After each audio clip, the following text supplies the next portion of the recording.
Here's an important question, Rachel, before we get to class. How long would you last in the Duncan principle? How long do you think you'd last? Be honest with yourself. Probably at least an hour. You think so? Yeah. I've waited longer for stupid doctors and stuff. Yeah, doctors is like the thing if you kind of think about that. Mm-hmm. And here's the thing. Am I allowed to have a book or crocheting with me? Well, you're in like a lobby, Am I in a waiting? So sure. So yes. Yeah, you're then in a I waiting can room. wait for a very long time. As long as Abed? Not as long as Abed. God, no. All right, now let's say How long did you're Troy not. last? Because Troy lasted like all day, he said. All day, yeah. I don't think I would even last all day. I'd be like, after a few hours, I'd be like, I'm just gonna leave. I don't think I'd have a mental breakdown. You wouldn't have the fit. Or a tantrum. Yeah. I think I would just be like, is this gonna happen anytime soon? I gotta go. That's the flaw. And then just leave. That's the flaw. But here's the thing, because here's what I would have done. All right, I'll give them an hour, because it's like a doctor's office or whatever. Right. And if I'm getting out of work, then fine. If I'm there longer than that, I'm texting people saying, this is unbelievable. This is unbelievable. Yeah, And I'd be like, might I don't not know if be a something's full-on- wrong. She keeps coming in and saying 5 more minutes. I don't know if they're having technical issues or something, but I think I gotta go. Well, I'll come to the next If it's not one. a tantrum, it's a, all right, I'm leaving. That might count, Rachel. That would count. That I'm leaving is gonna count as a tantrum. And it might not even be a full-on I'm leaving. It might be a exasperated sigh. I would and probably a getting up exasperated angrily. sigh and leave. Mm-hmm. That's probably as much as I would do, just because they're not in the room. They're not in the room. They're on the other side of the door. I'd probably be knocking on the door and just be like, is it going to be any much longer? I'm going to leave. I don't even know if I'd give them the satisfaction. That is probably as far as I would go. Because I have nobody to as far actually as I have go. like a tantrum. You have to insult the person. I want them to in you. front of me. I'm not going to do it when they're Exactly. not there. So if they're not coming into the Right. room, I'm out. You wait till the next time they come in, and the next time they come in, if they say 5 minutes I'd be again, like, you go, nope, fuck you, and you nope. leave. No more minutes. I'm out. Now, before we trigger the Duncan principle, let's get to class. I am Kevin. And I'm Rachel. And this is Shelf Life, a podcast where brother and sister team go through all things pop culture in walkthroughs to determine whether or not the subject at hand belongs on your shelf, and, as we have expertly demonstrated, also fail the Duncan principle. Rachel, we are in Volume 6. We are back to school here at Volume 6. That's right. We've been taking some classes. We're going to take a few of them today. Rachel, what are we continuing our discussion of today? We will be talking about episodes 4, 5, and 6 of Community Season 1. That's correct. We're going to go through a few episodes of Community here. We've gone through the first 3, next 3, of course, here in our spring-summer semester, if you want to call it that, unless you're listening to this in the future in a completely different period of time of the year, which is fine. Semester. The season We encourage semester. that. These episodes should have shelf life for you. You should be able to listen to them whenever you want, how often you want, as much as you want. That's the same as how often you want. Whatever, it doesn't matter. So Rachel, what class will we start off with today? We are going to be diving into social psychology. Rachel, what happens in social psychology? Annie. Wait, what's his name? That is her name. Wait, no, shut up. What's his Professor name? What's Duncan? the Professor Duncan? Ah, okay. Annie. Professor John Oliver. Annie is taking a class by Professor Duncan in psychology and wants to get in on one of his research projects. In the meantime, we have Jeff and Britta and Shirley kind of an episode, mostly. I guess Pierce is kind of there, but Pierce is in the background. In this Jeff episode. and Shirley are figuring out their friendship, while Britta is going off and finding a new relationship. Yes. Does that it work? is, I think that works. Yeah, because I think each of these episodes, especially these like first 6, I think the first 6 completely, you could say each one of them is Jeff interacting and learning and getting an understanding of the dynamic between him and the person. So you had Jeff with Pierce in the second episode. You had Jeff with Abed in the third episode, and Britta. You have Jeff with Shirley in this episode. Right. That's true. I mean, it's Britta gets a boyfriend, and Jeff has to deal with being a friend of Britta while also trying to woo her. Although at this point, we're getting closer to him settling on the friendship part, but I think he isn't quite there yet. No. Especially after the last episode or not the last episode, that was 2 episodes ago. There was 2 episodes. Was that the last episode? That was last episode where he kissed her, or she kissed him. Yeah, Carpe diem, kiss in the middle of the day. So let's get right into it. This is Social Psychology, episode 4 of Community. It is directed by Anthony Russo, written by Dan Harmon and Liz Kakowski. First aired on October 8th, 2009. So it begins with Senior Chang writing completely intelligibly on the board to teach the class. I thought this was very funny, where he is just scribbling It looks like alien, writing. What is that? It's not even chicken scratch. It's just he's writing just gibberish on the board and telling the class how to pronounce the words that he's writing. By the way, that's also not in my cut, but I can see the gibberish on the board, so I understand. Which part's not in your cut? He doesn't do that. It starts off with him immediately going to the papers and saying, here's the anonymous stuff from everybody. Anonymous stuff? Is it completely different? Do we have completely different... We'll say what you're scenes? Thinking. So it opens, and he does the anonymous evaluation cards from everybody.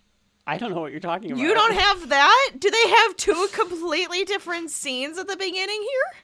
I definitely don't know what you're talking about. Oh my god, because I was like, oh, okay, so you just have it where he writes the gibberish at first, and then he goes, okay, now we go into our anonymous evaluation cards, but that doesn't happen. So explain what happens. Does he kiss Annie? No. What? I definitely don't know what you're talking about. I would have definitely written a note about that, I think. No, because you have to watch it now. Hold on, because otherwise it seems really weird. Because yours is normally just a little extra, but it's I still get to see the scene. But we both described this episode as being the same thing, right? Yes. Okay. Just making sure. No, none of this. You need to see it because of what he does to Annie.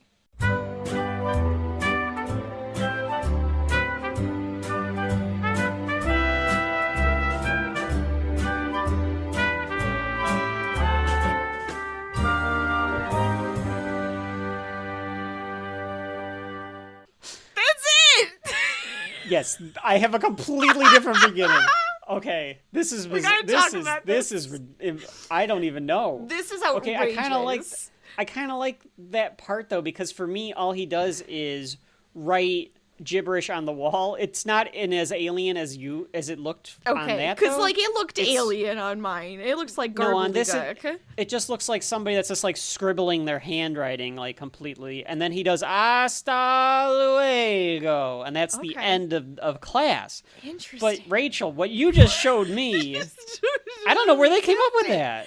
It's so weird. Oh. Okay, so here's the thing. Okay, go on. This is going to be very strange if this is the case. This is going to be very weird. Oh, God. On the comment, I watched this one with the commentary as well. And they talk about how this episode came in very long. And they had to make cuts in some places. But the Russos, being the Russos, were pissed about it. So they I don't know, they tried to get it on the production, the DVD or whatever would have the full version. Yeah. But I didn't see that part that you just showed me. That's so weird. So I am curious if you've got the right version now and the Blu-rays don't. That would be so odd. That would be so odd. But that felt so dramatic with his they were nose to nose smooshed.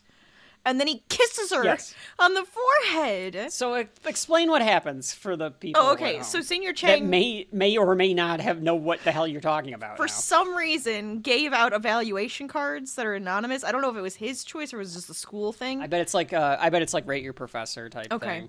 So it's supposed to be anonymous. They all write their stuff, apparently handwrite it, and give it back. And I think he gets his stuff back, and he gets to get feedback. Blah blah blah.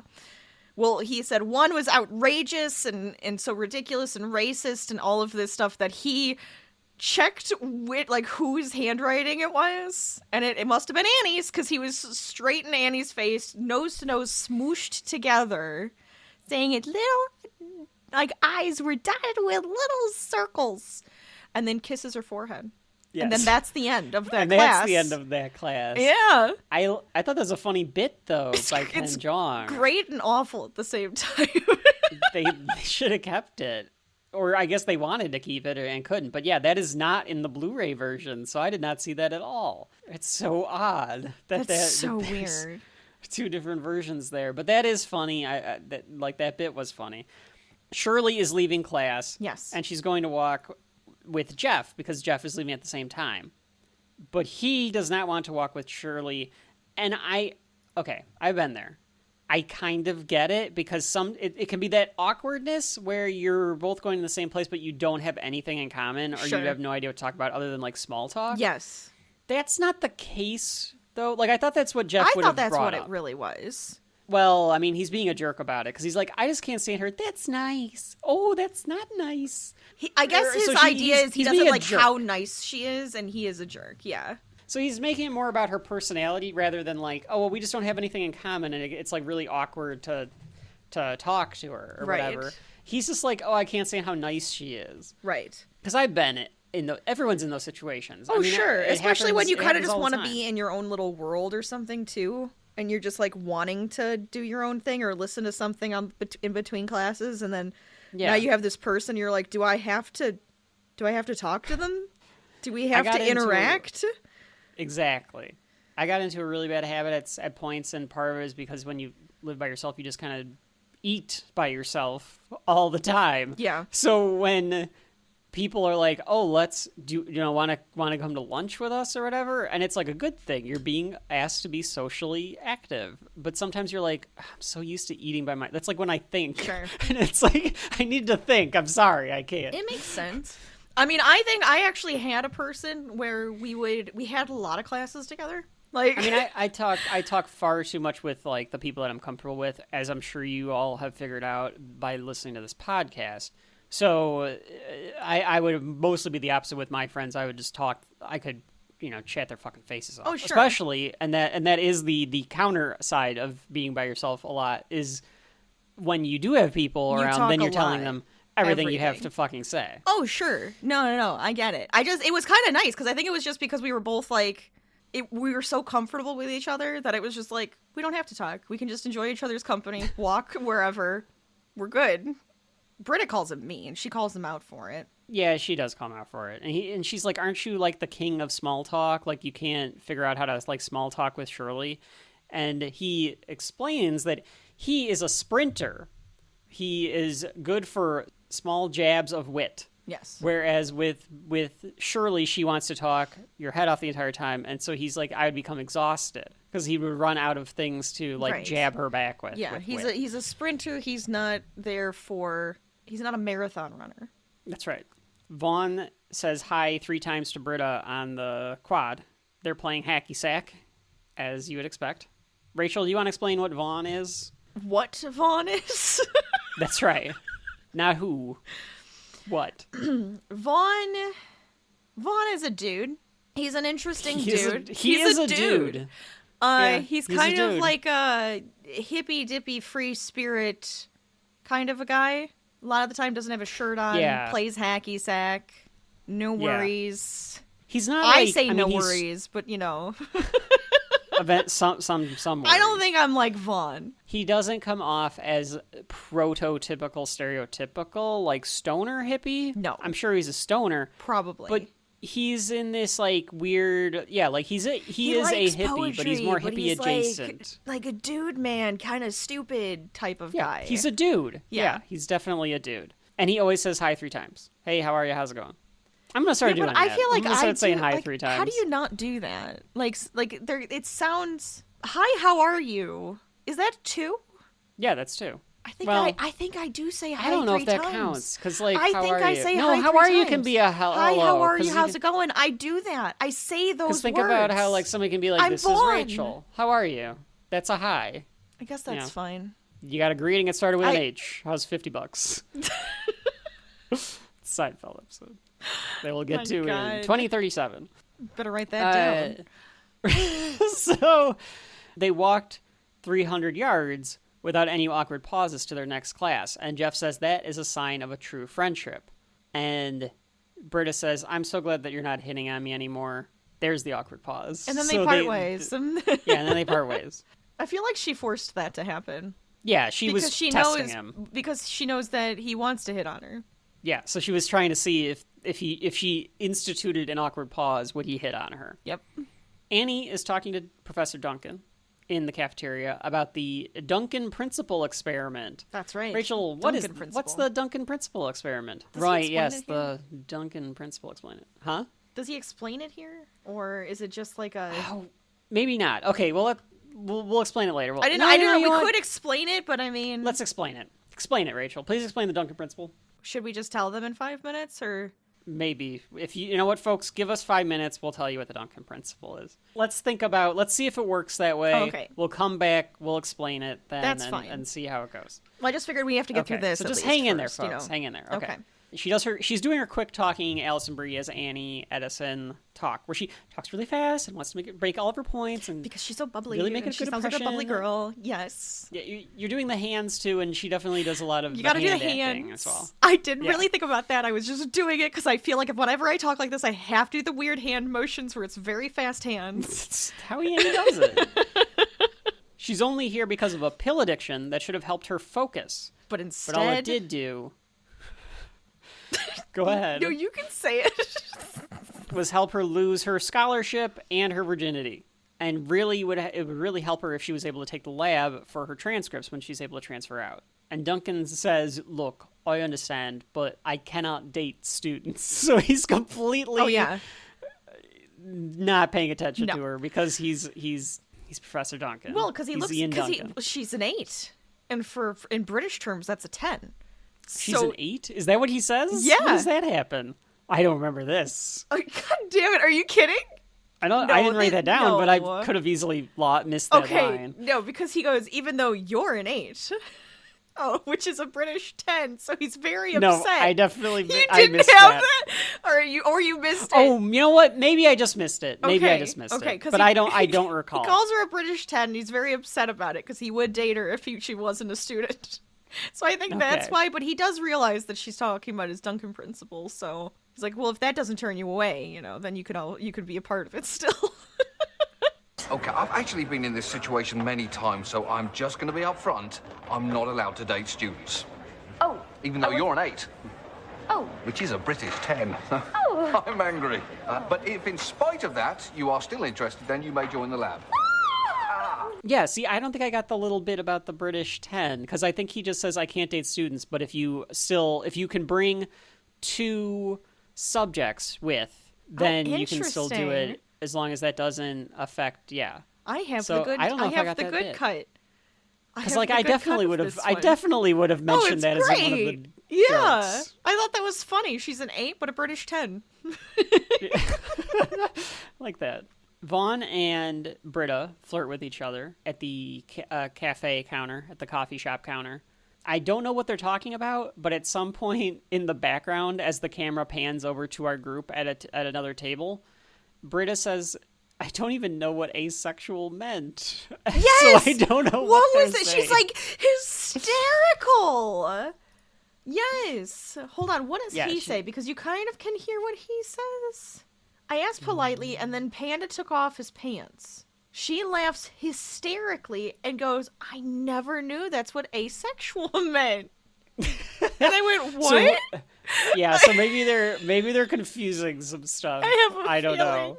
I don't know. I think she's just listening to him and saying words because she's Yeah. like entranced She's, a little bit. yeah, she's she's a doing little- that. she's- She's doing that a little bit of like I'm flirting because I'm just so flustered because you're pretty, and then Yeah. she doesn't really She's know what thinking she's with her saying. pants. Yes. And not her brain. Yeah. Yes, definitely. Her lady parts. The lady parts are doing Yeah, the they're talking. they're controlling the brain That's now. right. That's right. Pierce is opening up a package, and he got some ear-noculars. Hilarious. This is so dumb. So he's got his... Now, I don't think people... Bluetooth aren't like a thing anymore. Like you use Bluetooth. I don't think so. We have to tell the kids about stuff. Bluetooth. Yeah. But like you don't wear a Bluetooth anymore. No, this was obnoxious for in the 20-teens. Douchebags So would walk many around people.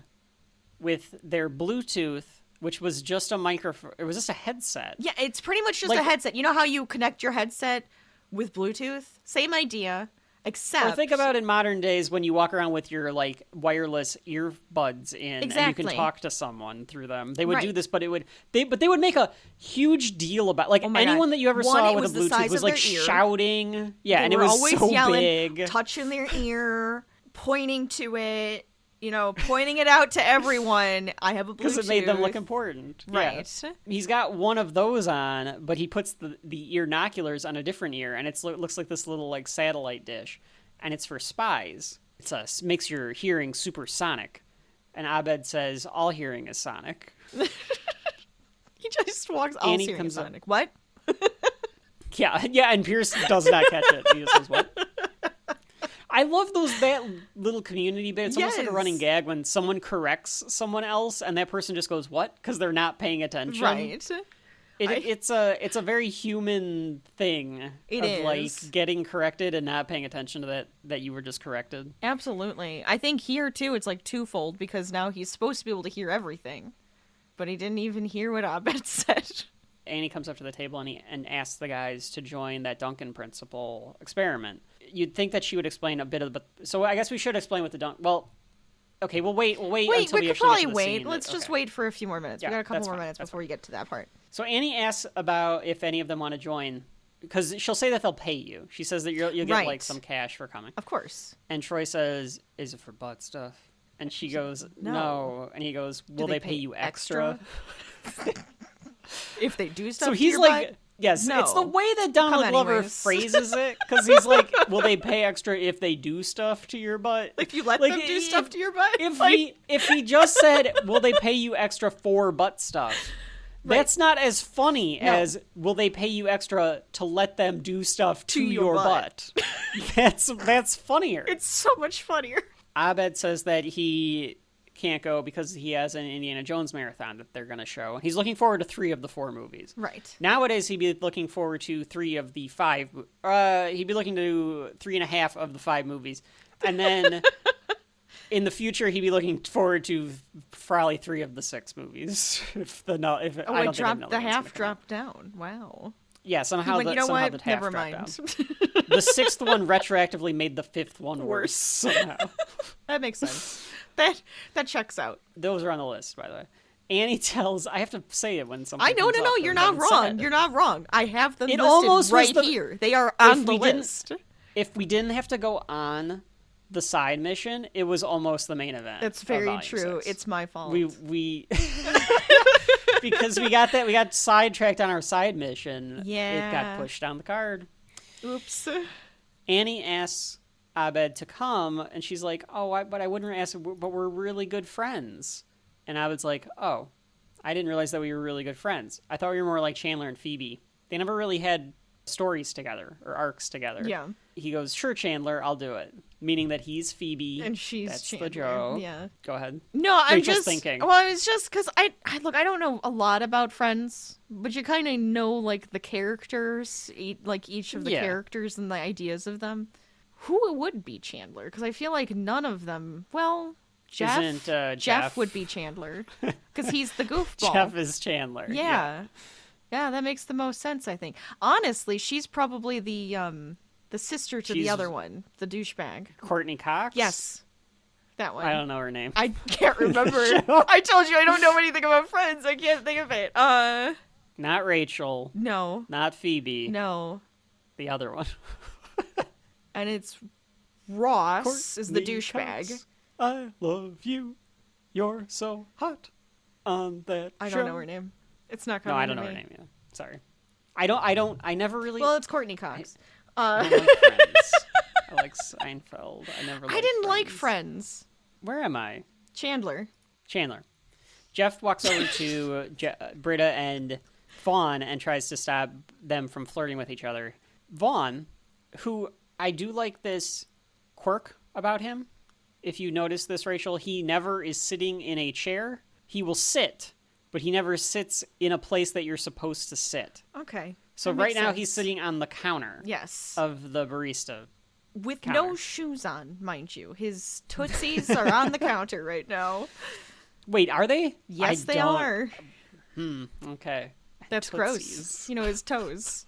Tootsie toes. No, I like that you said tootsies because it's grosser. It's all like, oh yeah, let me see the tootsies. Wait, you can't see him here. Oh yeah, he is wearing no shoes. That's very unsanitary and very Greendale. That Yeah, he is very not wearing Greendale. shoes. Tootsie toes on the counter. God.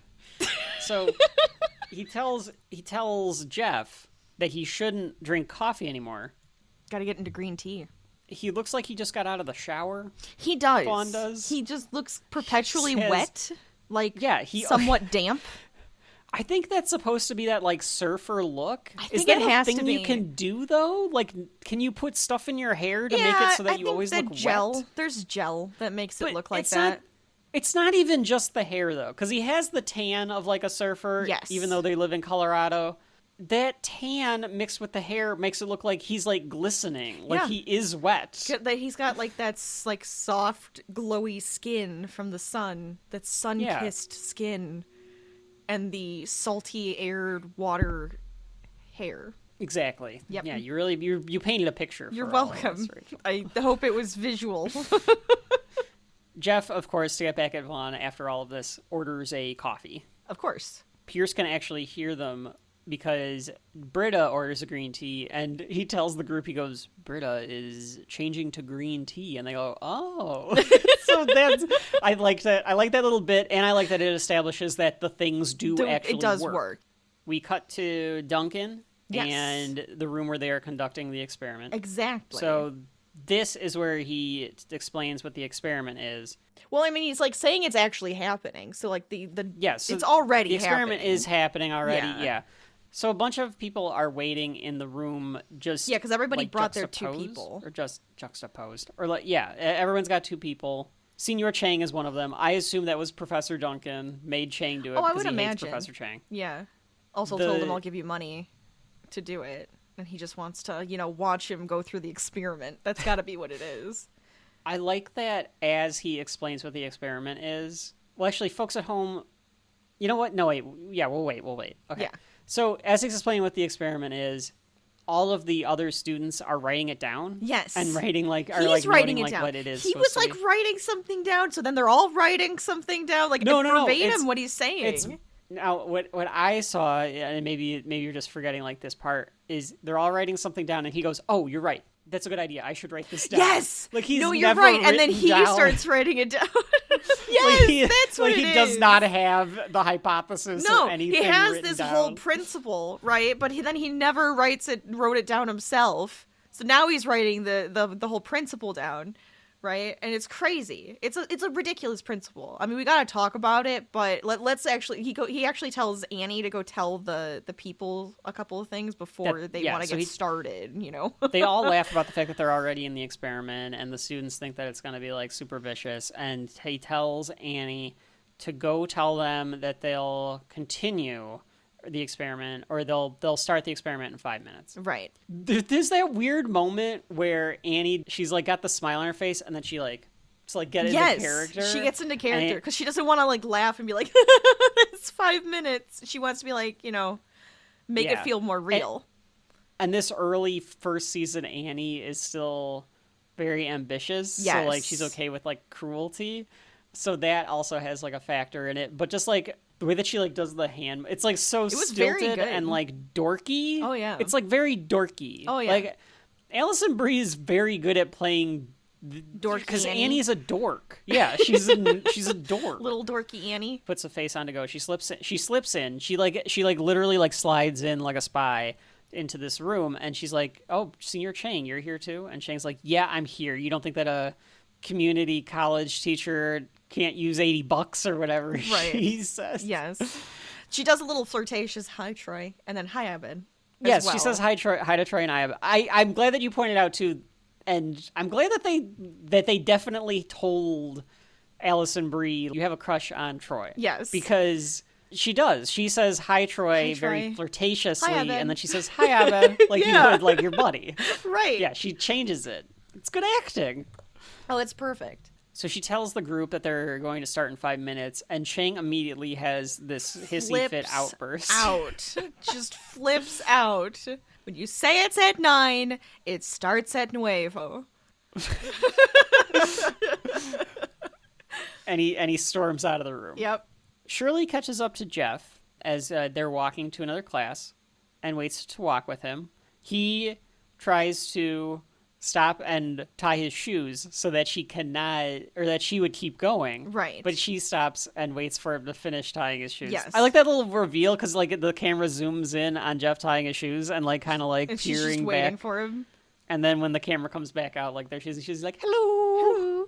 Well, okay, so my assumption is that Britta told her what Jeff said.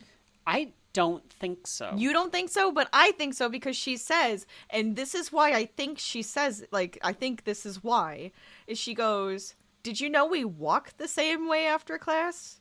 Because unless you're a jerk, you know, and you're just trying to avoid me.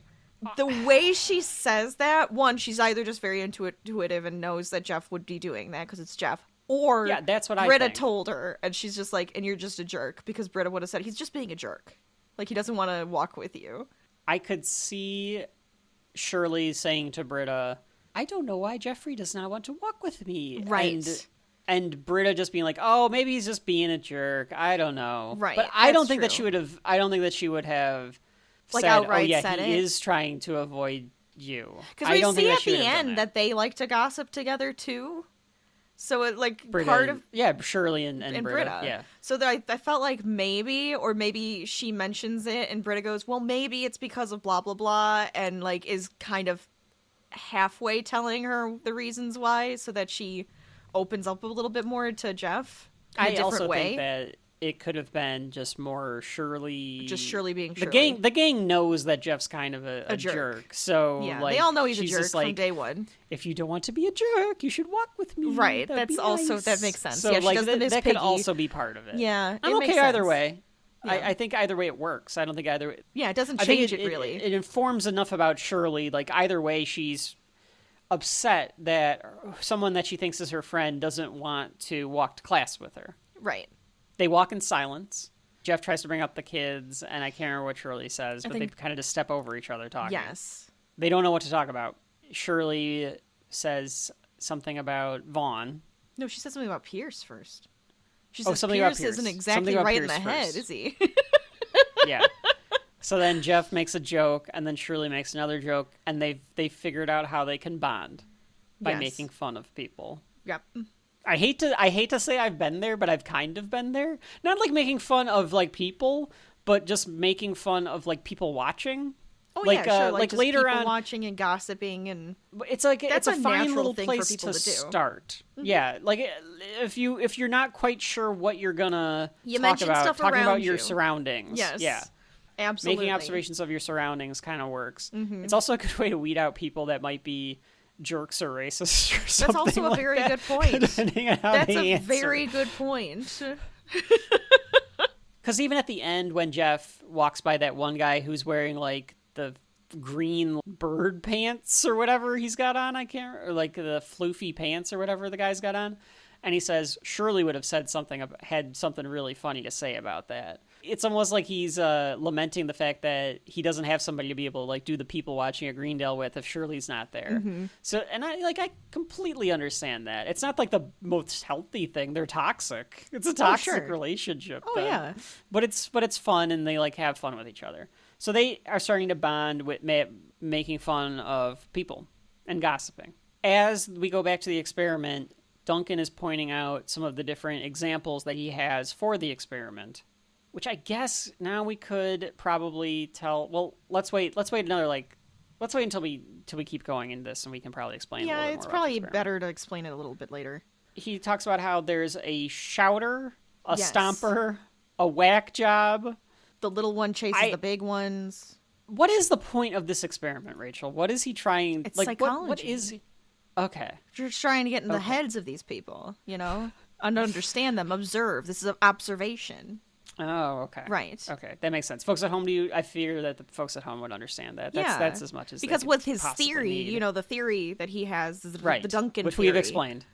Right. Yeah. He has to do the observation first, and then he's going to Right. take his observations and put it with the theory. Right. Exactly. Right. Yeah, match it up with his hypothesis. Absolutely. Yes, as you do. At this point, only Troy and Abed are left. Okay, yes, so everybody is like either have flipped out and left or shaken and gone. It's dark. It's just the two of them. Troy is on the verge of a meltdown. In the commentary, they mentioned that all of this is Donald Glover improvising. That in the script, it just said, Troy breaks. So from that the makes shaking it so much better. to everything that he said is just him improvising. This is great. So he fights it for a while. He does. But then he shouts, Annie, what is going on? Annie! What is going on in there? Why? What is taking so long? I wasted all day caring for you. The Soul Train Awards were tonight. You promised stuff.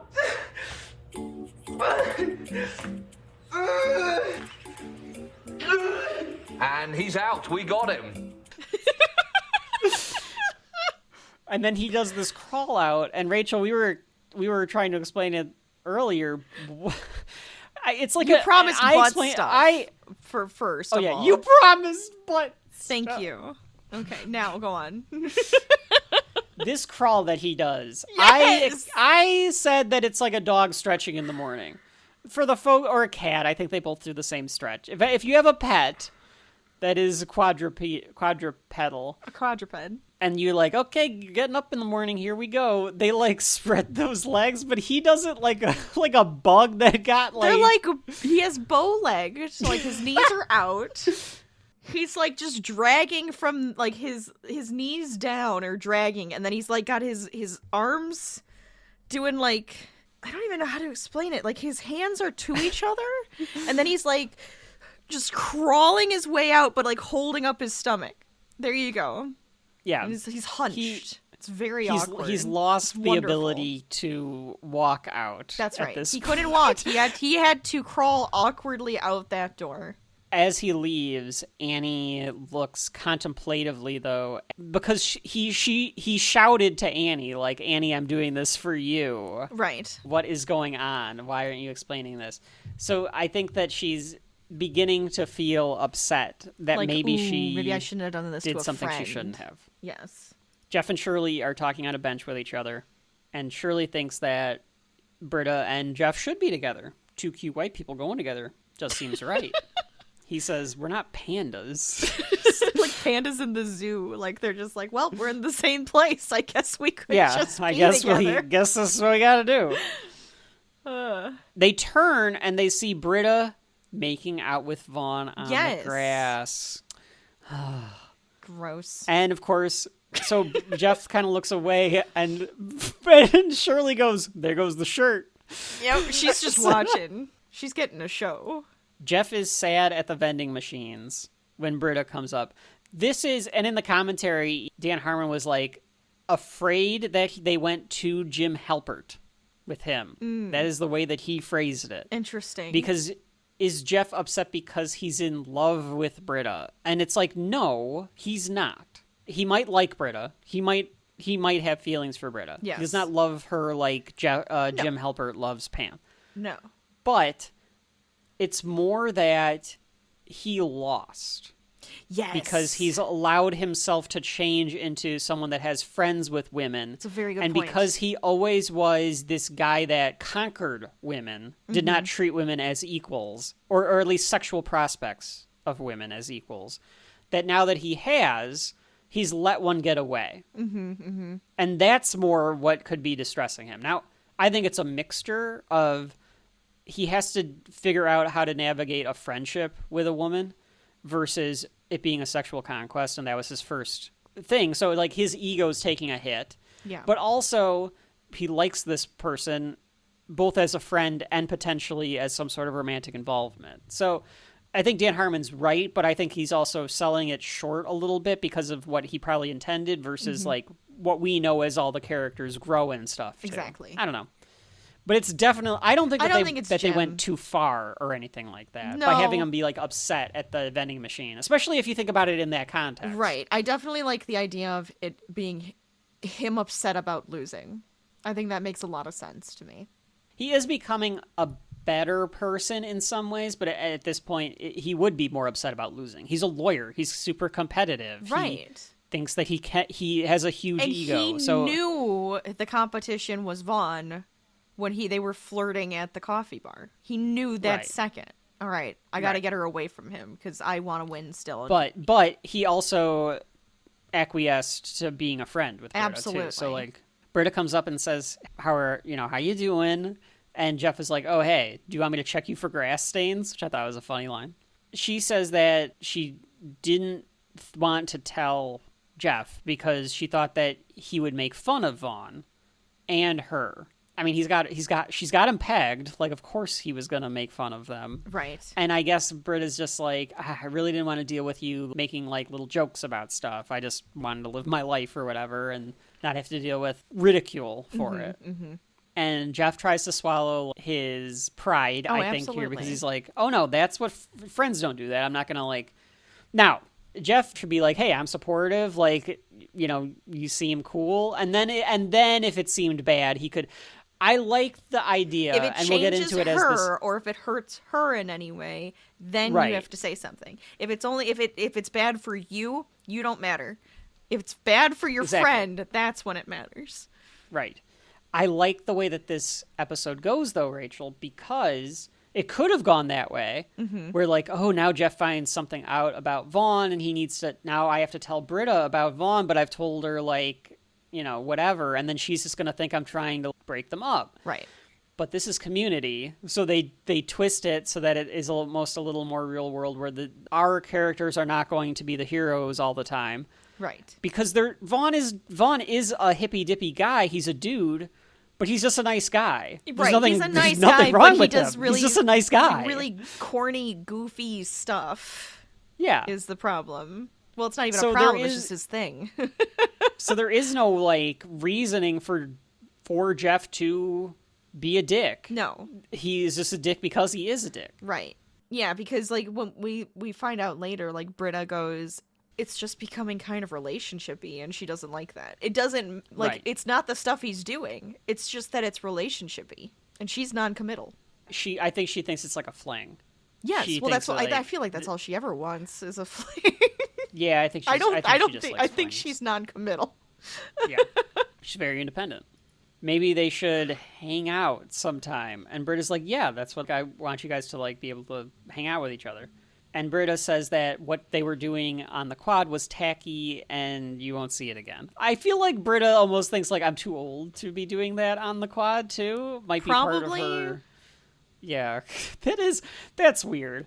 All right, like it's bad enough if like two 20-year-olds are making out on the quad, but two 30-year-olds making out on the quad. No, I think that makes more sense. No, you have homes. You'll make out in your 30-year-olds make homes. more sense. I'm gonna go back to my school when I turn 40 and just start making out with people on the quad and see what they all think. Just random people. I think you got to be a little more careful about that one. Fuck yeah! No, not at a college. Got free reign. Good God. I think that would be even better. Now, I feel like we have to save that for another time. Public displays of affection, never a good idea. Never liked them, always thought they were gross. It depends on the I public don't remember- display. If it's a full-on blown makeout, no, that's too far. If you see this, you have to put a stop to it. My Anyway. God. Don't be making out with people on the quad unless you want some random asshole to walk up and be that like... happened a lot. Or I just didn't see it happen a lot where people were making out on the I don't think it quad. happens a lot. But maybe we just didn't have a very horny student body. I know you're gonna find corners of that school where people were going to make out and do stuff that they weren't gonna be doing. There it are right out stains everywhere. Disgusting people. Anyways, She leaves. Jeff, if we got hung up on this scene somehow, and Jeff says that he did not play that well, or I said he didn't play that well. No he worries, comes off brah. looking very strange. yeah. Jeff and Shirley are making fun of people again as they walk on the quad. or walk to class, and Pierce overhears them making fun of people. I like the way that this is framed, too, because Pierce is in the background. Yes. And he's, like, walking like an idiot. And he's, like, kind of just walking in circles so that he doesn't catch up to them or anything, but he can still hear them because he just wants to know what they're talking about. Right. He tells Shirley he doesn't want to make fun of Vaughn because he made a promise to Britta that he wouldn't, and he's actually trying to keep his promises because he considers her a friend. And he's like, I'm actually going to try. And she goes, all right, fine. Did you see how small Vaughn's nipples are? And he's like, no! And he runs away. Did she say something about hamsters having smaller or bigger nipples than him? I couldn't tell in the commentary if they were joking or not, that they said that they made a bunch of prosthetic nipples. Oh my god. So that they could make them smaller. I don't know if that was true or not. It would be His very nipples are ridiculous. very small. It would be so ridiculous if he like just was wearing fake nipples. It would have. And I honestly kind mean, of wish they did. No, I hope they did make him wear fake nipples, and that's why he took his shirt off all the time. They were small, but I don't think they're not not like absurdly small. No, I think it's just she's just pulling for whatever she can talk about, you know, and make fun of because she likes to do it. You can hardly even see them nipples, and these guys are really looking. And they're really looking. So is Shirley. She's really looking. I thought she was going to start doing the dial thing. Oh my god, where you're just like on. the little nipples? Yeah, you do a little...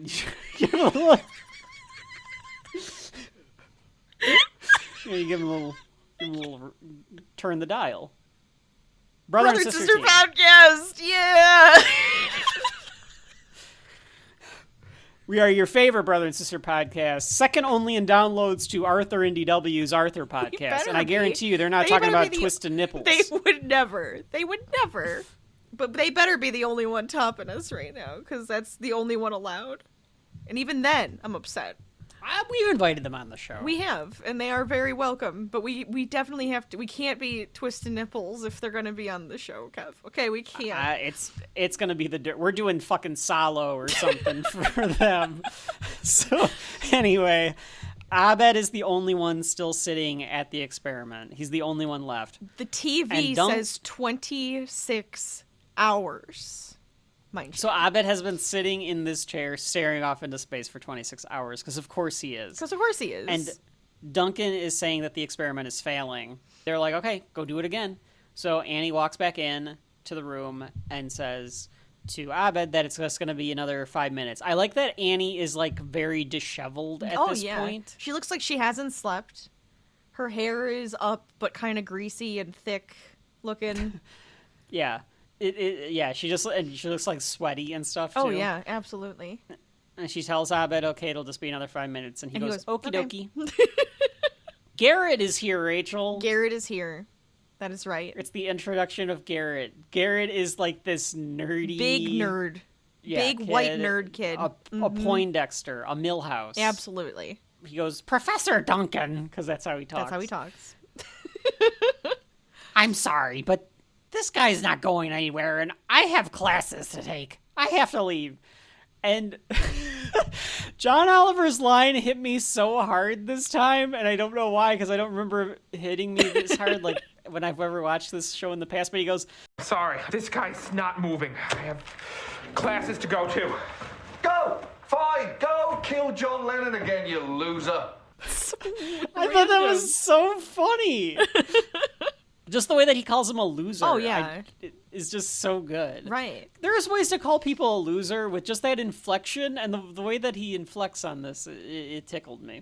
Duncan realizes that the experiment has failed, and he starts to have a temper tantrum. And he's stomping around. Just like and he doesn't... the experiment says, right? Well, right, like we explained. Oh, yeah. We explained what the experiment was. The temper tantrum, yeah. Go back a few minutes, folks. You might have missed it. Yeah, you just have to go back. It's you'll no big actually deal. see it. So, you know. He ends up blaming Annie because he says to Annie that you brought him here. And she says, well, you told me to bring 2 subjects. And I went, subjects, not Rain Man. And he's an outlying piece of data. Yes, he calls him an outlying piece. Yeah, an outlying piece of data and slaps the TV. He's starting to have a major breakdown, and all of the rest of the students there are writing. And he goes, stop writing. Stop it. Stop writing.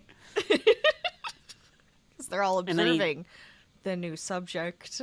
and he tells them all to leave. He says that she destroyed the Duncan principle, and he's like stomps out. And Annie walks over to the other room. She opens the door and she yells at Abed and says, "Go home!" And he He says, "Okay, see you later." "Cool." He goes, "Cool," Cool. and he heads out. Okay, Rachel, I think we can probably explain what the Duncan Oh yeah, that's principle fine. is at this point. That's fair. That's understandable.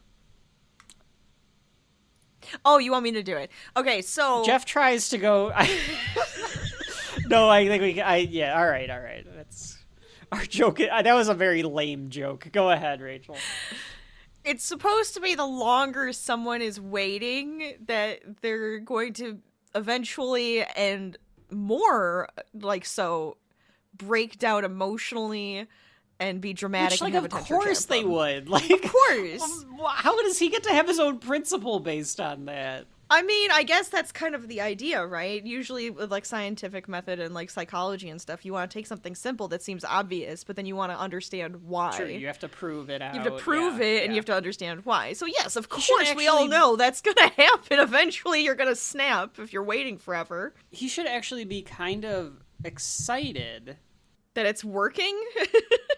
Yeah, that there is an outlier. Yes. Like, that should be. Now you really a want to good study thing for Abed. him. Like, I'm surprised he doesn't want to study Abed more. Yeah. I want to understand him psychologically. I need to know more. He ends up kind of proving the principle because he has a meltdown waiting for Abed. Yes. So that in and of itself is part of the Duncan principle. Right. It's still part of your project, your experiment. Jeff tries to get to know Vaughn. So they're in the cafeteria again. And this time, Vaughn is not sitting in the booth. He is sitting on the booth. Yeah, I would do this too, though. Where you sit like on the back of the chair with your feet on the seat. It depends. Yeah, no, I mean, I like sitting like that too. There's something These don't look comfortable like about wide that. enough. Yeah. No, probably not wide enough or sturdy. Well, maybe they're sturdy enough because I think they're probably like nailed into the floor, which makes it easier Yeah. to do that because otherwise you fall That's true. backwards.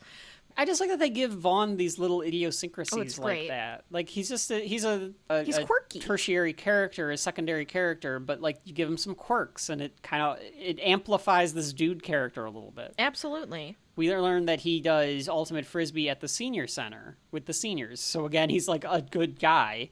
Right. And Jeff goes, "And what makes it ultimate?" And he's like, "Oh, if I had a nickel for every time I've been asked that." And Vaughn's like, "Oh, you know what? I'm going to go get a snack real quick. I want some carrots." Yeah, he wants carrots. I think it was Or dessert. Britta, It was dessert. Britta says, that's right. Britta says she's going to go get some dessert, and Vaughn says he'll take some carrots. Yeah. Shirley, because she is the devil, comes up to antagonize Jeff I love that he says that. into making fun of him. Yes. And she asks Vaughn what kind of shirt that is, and Vaughn takes his shirt off to reveal his small nipples. This is when Shirley turns the dial on them and is like, that is "They're so tiny." It's so true. Jeff tries not to laugh as Shirley does it behind his back, and then he just says, "You are the devil," and she goes, "I know." I love that she says, "I know." I think that just made it so much better because she's just like, Especially because she is religious. Yes, but she's having so much fun with Jeff. I think she's just like, but this is a Yeah. part of our like friendship. Yeah, this is our thing. This is our thing. I'm gonna keep doing this. I'm gonna be the instigator. You're usually the instigator, but I'm gonna be the instigator. Later on, Britta and Jeff are studying in the lounge, and Britta asks Britta asks if he likes Britta. I meant Britta asks Jeff if he likes Vaughn. He's being more intense about this than her, like you said, Yeah, Rachel. He it's too thinks that it's relationship-y. relationship. She thinks that it's just for fun. And they're having trouble talking about it because they only it's a very physical relationship. Like Hermione and Victor Crumb. Yes. Oh my So god. He's very physical. She being. tells Jeff awkward. It's like, it was "Ooh." more well, we'll get into that when we get into Oh that yeah, one. we're gonna get into it. Britta says that Vaughn gave her something, and Jeff goes, "Herpes?" She goes, "No, a poem." So he shows Jeff this poem that Vaughn wrote her Right. by hand, mind you. Oh yeah, of course. And Jeff pretends to answer a text. Yeah, he goes, And takes I a picture just of need it?" to read this text message really quick. Hold on, and takes a picture of it. It's so while obvious saying, what he's Oh my god, doing. it's so obvious. Now, Jeff Winger being a jerk and an idiot, mind you, printed out this poem so that him and Shirley could make fun of it. Yep. Just keep it on your phone. Yeah, why Text did you it to print Shirley. it? Why did you print it? Oh my god. Or just text it to Shirley. Right. Like, nowadays, that's all that... I don't know how you would have gotten away with taking the picture, but all you would have had to do is text the thing to Shirley. You would have Snapchatted that shit to Shirley, and it'd be gone in 24 hours. Yes. That's all that you would have needed to do. Probably. Although Shirley definitely would have taken Oh, she would have screenshotted she would have that? downloaded Oh, that. absolutely. Yeah. She would have 100%. downloaded the hell out of that. She would have distributed it through the school. Oh, yeah. It would have been up on, like, the website. Pierce overhears this. And I thought Pierce was going to cause shit directly with Vaughn and Britta. I didn't remember what happens here, but I thought, like, oh, he's gonna go tell on them. We're all back in the study room now. And Troy and Abed apologize to Annie for bailing on the experiment. And they're sincerely apologize. Like, Troy's like, hey, I'm sorry that we bailed on you. Yeah. And Annie's like, that was the experiment. And she's like mad about it. Annie is very indignant at this point. She's kind of an ass. She's them. being an absolute ass. I think she's more mad at Abed for not being like being normal. Being human. Yeah. Yes. And so she's taking it out on both of them because, like, she says, like, that was the experiment, Troy. Like, come on, like, figure it out. And he's just like, yeah. That was the experiment? And he goes, am I still in the experiment? Are we still in the experiment? Yeah. And she's mad at Abed. She's like, didn't that bug you? And he goes, oh, yeah, I was livid. I was livid. I love that he goes, no, I was livid. Yeah. But you asked me to, and you said we're friends. So it's the way he that would have says, waited as long as she asked him to. Yeah, we're friends. I'll wait here. You asked me to do this. And Annie completely shuts up and realizes that she was mean to both of them. Right. She definitely screwed Abed because Abed wanted to go see the Indiana Jones marathon. Right. Pierce walks in and tells the group that Jeff and Shirley have been making fun of them behind their back. And he thinks it was all about him, of course. With his washboard abs. For abs. And the way that he plays hacky sack. That's right. Troy's like, this is definitely still part of the experiment. Which, you know what? I would have agreed with him on that one, too. It would have felt like an experiment. The whole Greendale experience feels like an experiment. I think it is. It's gotta be, right? There's no way. There's no way any of this is real. There's no way. Jeff and Shirley are like, we weren't making fun of you. We were making fun of Vaughn. And Pierce is like, oh, okay. Well, then let's do that then. So he's all on board as long as he can be a part of it. He doesn't want to be the butt of the joke, and as long as he right. is a part of it and he gets to make fun of somebody too, he's down. They And pass Jeff the poem actually around. tries to stop them. Yes. He's like, don't do that. Like, we should not do this. This is just between us. This is our thing. Because I like that Shirley's fatal flaw is that she doesn't know when to quit. No, she doesn't know when to definitely is stop instigating. Right. And stir in the pot. She loves to cook. It makes sense. That's true. She's It's a big horrible baker. Joke. It's fine. I liked it. I liked it. All right, well, good. Thank you. Pierce is reading the poem, and they're all laughing. Britta and Vaughn walk in, though, and Pierce, of course, because he's oblivious, is still reading the poem. He doesn't turn it over. He doesn't hide it. No. And Vaughn can read it right over his shoulder. Vaughn is like, is that my poem? Vaughn gets upset because they're laughing at him, because they were laughing when they walked in. Right. He realizes that Britta would have had to have shared it with them. Yes. He makes the wrong conclusion that he thinks that Britta was Making also in on the joke. But yes. even so, it's like something that was private that he gave to Britta, and Britta shared it with the group. Now, she could have turned it and said, well, I thought it was sweet, so I wanted to share it. I wanted to share with them. I didn't know. And I didn't know you wanted to keep it private. I thought it was really sweet. Right. I didn't know they were going to make fun of you. Right. She could have done that, but she didn't need to because she didn't really want the relationship-y thing of it. She didn't really want the relationship, but she wanted to end it on her terms. Yes, too, absolutely. which is a very Britta thing to do. Mm-hmm. And Vaughn turns to Britta and says, this is the least tight thing that's ever happened to me. And is very upset about it. He's so sad. So he's like a sad Vaughn puppy. just gets screwed by our group. Our group has a very Seinfeldian or Always Sunny thing happen to him here, where like the group were just jerks to him. They were just jerks. They were just mean. And he was Shirley he was just I was going to call him a Rottweiler, and I meant like a golden retriever. You know, he had that golden retriever energy. He's and very now he's a golden sad retriever. puppy. Well, Yeah. I mean, he's too dude to be a golden retriever, but like definitely one of those, but More mellow ones? adjacent. Yeah. Adjacent to a golden retriever, like a big mastiff or Or like something. a lab. Just like, Is he a lab? Yeah, a lab. Maybe a lab. More of a lab. Something with less energy than the golden retriever Yeah, lab mix. Sure. Shirley turns and goes, "Jeff, how dare you?" Completely just puts it all on him. Because she knows she could. And Pierce goes, he's crying now because he's got the binoculars on. And then he goes, now he's barking, which means that he just picked up a dog. I don't think I had any of that. Oh, really? Yeah, I don't think I had you didn't get the that Shirley part blaming Jeff, or Okay. I definitely didn't get the that's- Pierce saying like that he's crying and now he's barking. It's That's great. interesting that the different pieces that stayed in. Yeah. Shirley stops to talk to Jeff. She's like, oh, we caused this like drama and stuff. And Jeff goes, oh my God, my life has become Degrassi High. Shirley explains to him that she's a pot stirrer. She's an instigator. See those ladies? And there's like a study group of like middle-aged older women. black ladies. They look like middle-aged women. Yeah. But they're like mostly like middle-aged women. Yeah, it's mostly middle-aged black women, but yeah, it's just like a bunch of middle-aged women. And they all like mean mugger. They give her this eye of like stink eye. That big stink eye is what it is. It's great. She was in that study group before, but she stirred the pot too much. They gave her a nickname, Tatalina, because she's always causing rifts between all of them by like gossiping and stuff. Yes. And Jeff's like, well, look at that one lady's earrings. They're so big. They're Like so she big you jumps could through throw hoops or something? She jumps through them or something. Yeah. To try to make her feel better. Yeah. Because that's their she's like, thing. yeah, he's like, no, I like the fact that you are that way. That's something fun. that we can It's do fun. together. Yeah. He says, maybe we can hang out, but we shouldn't bag on people. And Shirley's like, what are we going to talk about? Your doctor career? And he goes, I was a lawyer. She's like, that's my point. I'm already bored.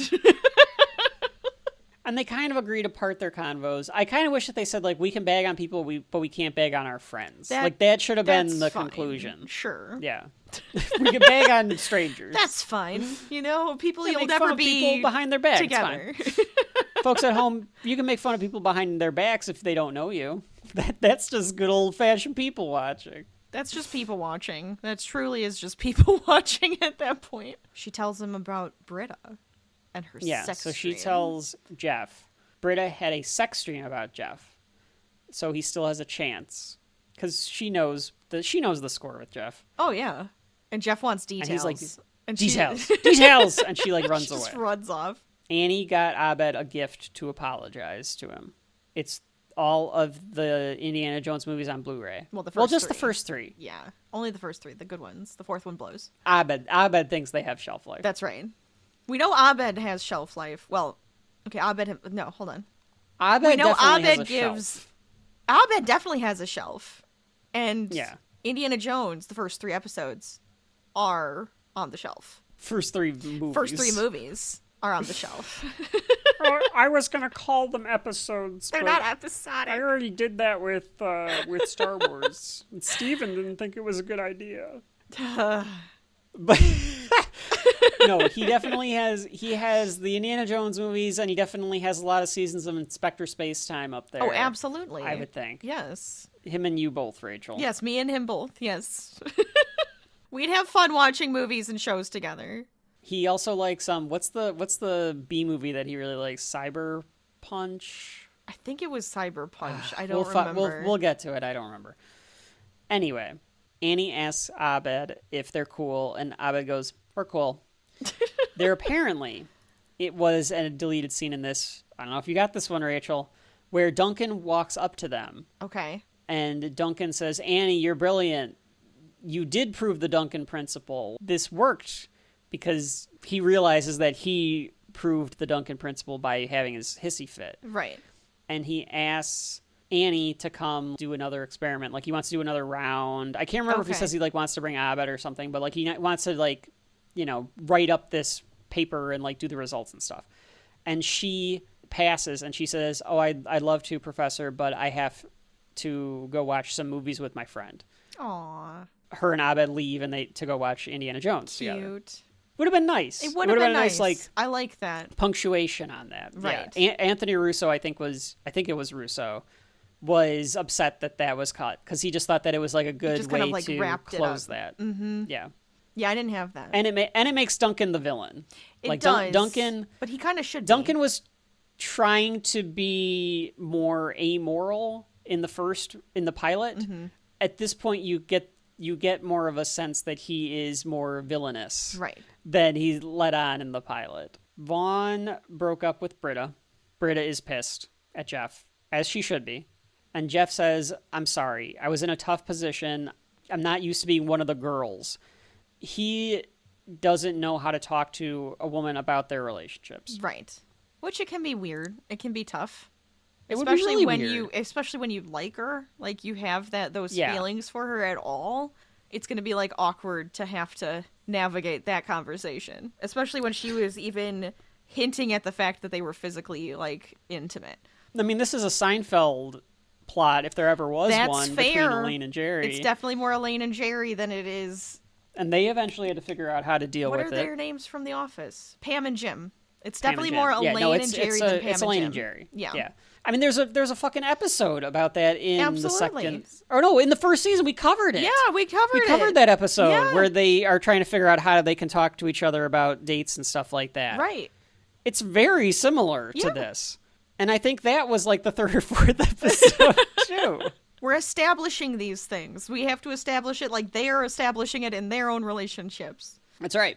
And go back into the archives, folks, to see Seinfeld season 1, volume 1 of Shelf Life. Oh, God. So she asked Jeff, "What do you want to be?" And he's like, "Somewhere between stranger and hearing about guys you date, Also, preferably below driving you to the airport." And she says, And ideally just a notch underneath driving you to the airport and painting your kitchen. How about the friend level where you sometimes have to cast it? Done.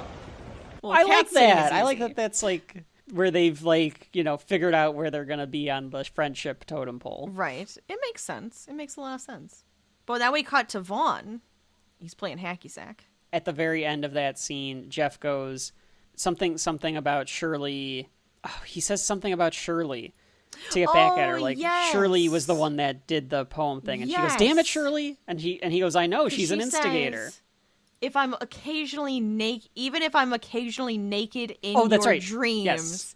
and Yes. then she says, "Damn it, Shirley!" And then she runs off Yeah. to probably go yell at Shirley, and he goes, "I know she's a pot stirrer. She loves to stir Right. pots. Like, so do Yep. you." But that is also to get back at Shirley for the Absolutely. Jeff, how could you? Yeah. Which you didn't see, so Yes. that's why he does it. It makes a lot more sense So it even now. and yes, Rachel, we see Vaughn playing hacky sack. But He's he distraught. misses. He misses the hacky sack. And the guy Yes, he goes, "No misses. worries, man." Because he says, "I'm sorry, guys." And he goes, "Some worries, man. Some worries." And his friend goes, "Whoa." Yeah, he's become His disillusioned demeanor with is life. different. Yeah, he's upset now. He'll never be the same. Because it wasn't just that they broke up; it's that he was betrayed. Yeah, he was betrayed. They made You fun betrayed of me, him. world. Yeah, Yeah, very bad. it's awful. How You Like Me Now starts playing. Did it? seemed out of place. Oh yeah, it did. Didn't for it did feel a Community little to have like weird. a real song. Yeah. They said that this was definitely a Russo idea to have like a real song play, which I don't remember that in the Avengers or no, they did do that with Captain America and at the end of Endgame. Okay, I retract my statement. It does seem like a Russo thing to do. It's very Russo So thing now. they ended with a real song. Jeff laments seeing someone on the quad Shirley would have made fun of, like I mentioned earlier. Yes. And Shirley and Britta walk by and they're both giggle laughing like Like they're schoolgirls. gossiping. And they're just like, "Oh, Yeah. hi, Jeff." And then they giggle, laugh, and walk away. And Jeff runs up to Pierce and says, "Pierce, give me the ear binoculars." And Pierce says that he got rid of them. "You see, Jeff, we weren't meant to hear everything. We were designed by whichever entity you believe in, and we were only meant to hear in this range, and in this range alone. Because in this range are the people that we love." And then Pierce just walks away, and Such Jeff a lovely goes, sentiment, you know? he must have heard us call him Inspector Gadget. So he just Yes. completely dismisses it. But I was like, that's actually a very poignant thing from Pierce. It Pierce is. they let him have a lot of wisdom in do. this season. Like, Well, he's a goofball You know, idiot. as Jeff pointed out in the first episode, He was going to have some wisdom for that's us, yeah. right. We should sometimes listen to him. I only kind of like that sometimes. sentiment, though. Like, Yeah. Pierce has learned some sort He of did lesson. learn something. And Because he's like, well, I'm not really understanding what I'm hearing from far away, so I'm like just gonna listen to what's close to me, right. and that I those are the people that misinterpreted matter. it. Yeah. So it's only the people that are close to you that you can actually hear are the ones that you should be That matter. hearing. It's like a strange like lesson to be had at It the end of this is. damned episode. Oh, again. it's crazy. They definitely do not take the Seinfeld approach of no lesson, no learning, or no hugging, no learning. There's plenty of hugging and learning on this. This is the NXT of the Seinfeld-esque comedies. That's Rachel. a comparison. That is a comparison. And I it like actually it. kind of works. If works you think very about well. it. I think that makes AEW. I think that makes Parks and Rec AEW. Anyway, so the stinger at the end of this, Abed and Troy are pretending to.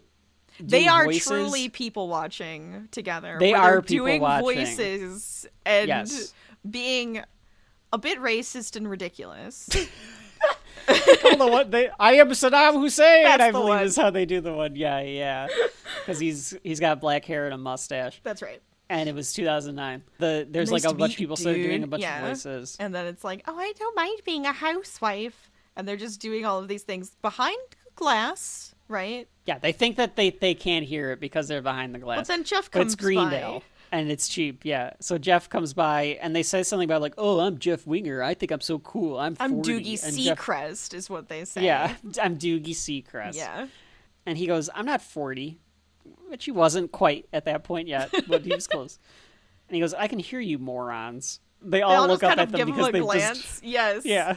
But this is the They best all have paid part. attention. Just pretend you're asleep. Just pretend you're Just pretend sleeping. you're sleeping. Just pretend you're sleeping. Just pretend you've been sleeping. And they just pretend. They try to And pretend they that they're just asleep. go to sleep on the couch.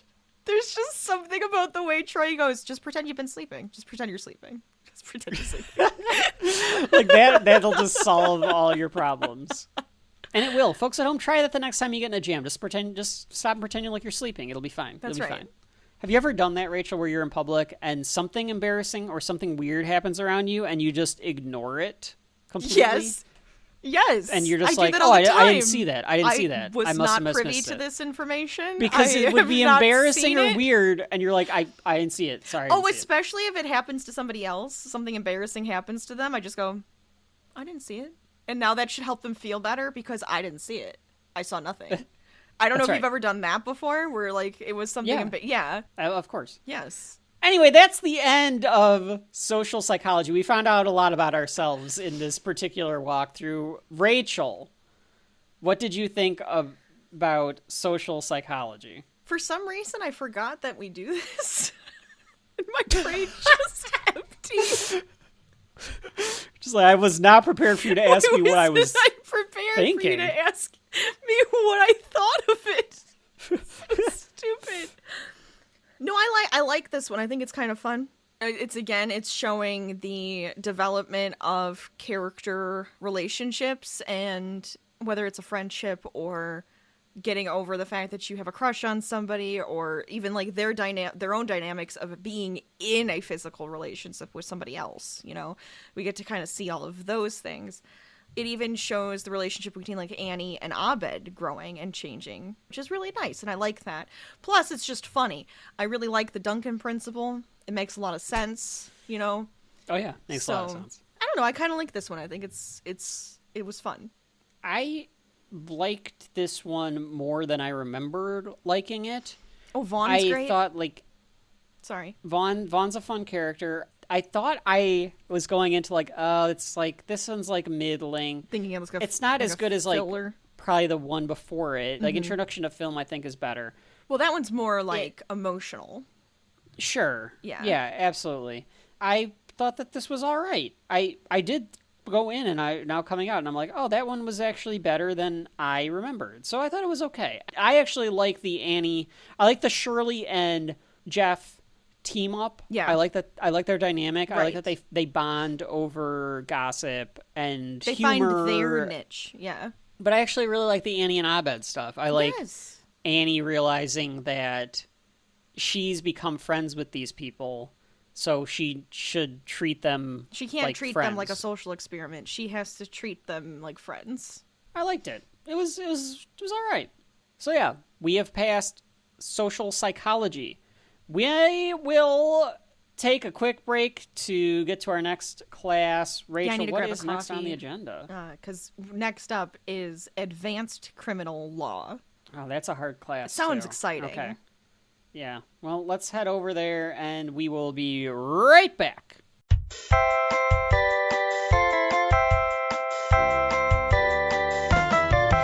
Accessibility. Court settlements aside, what are some of the other benefits of attending Greendale? Instructors my age. Closed classrooms. Improved security since the accident. Less accidents. Shade. Time's up. Have you made your decision? Greendale Community College. You're already accepted. We're back with another class here for Community, Season 1. Rachel, what's next up on the list? We're going to attend advanced criminal law. Oh, an advanced class. That's Only right. because our teacher is Jeff Winger, of course. Yeah, that's also true, I guess, right? It's He's not already even knows it's not it, even a so. class. It's just showing what he knows. It's like Yeah, a what it's like happens, a Rachel, research thing, I suppose. in advanced criminal law? Someone cheats in Spanish class. Britta comes forward, and Jeff wants to defend her as her lawyer. Yeah, it's the trial of Britta Perry. That's what we're watching here. Bum bum. Yeah, and if this was a season 3 episode, it would have been like a whole setup, like a whole thing of like court case movies, court case dramas.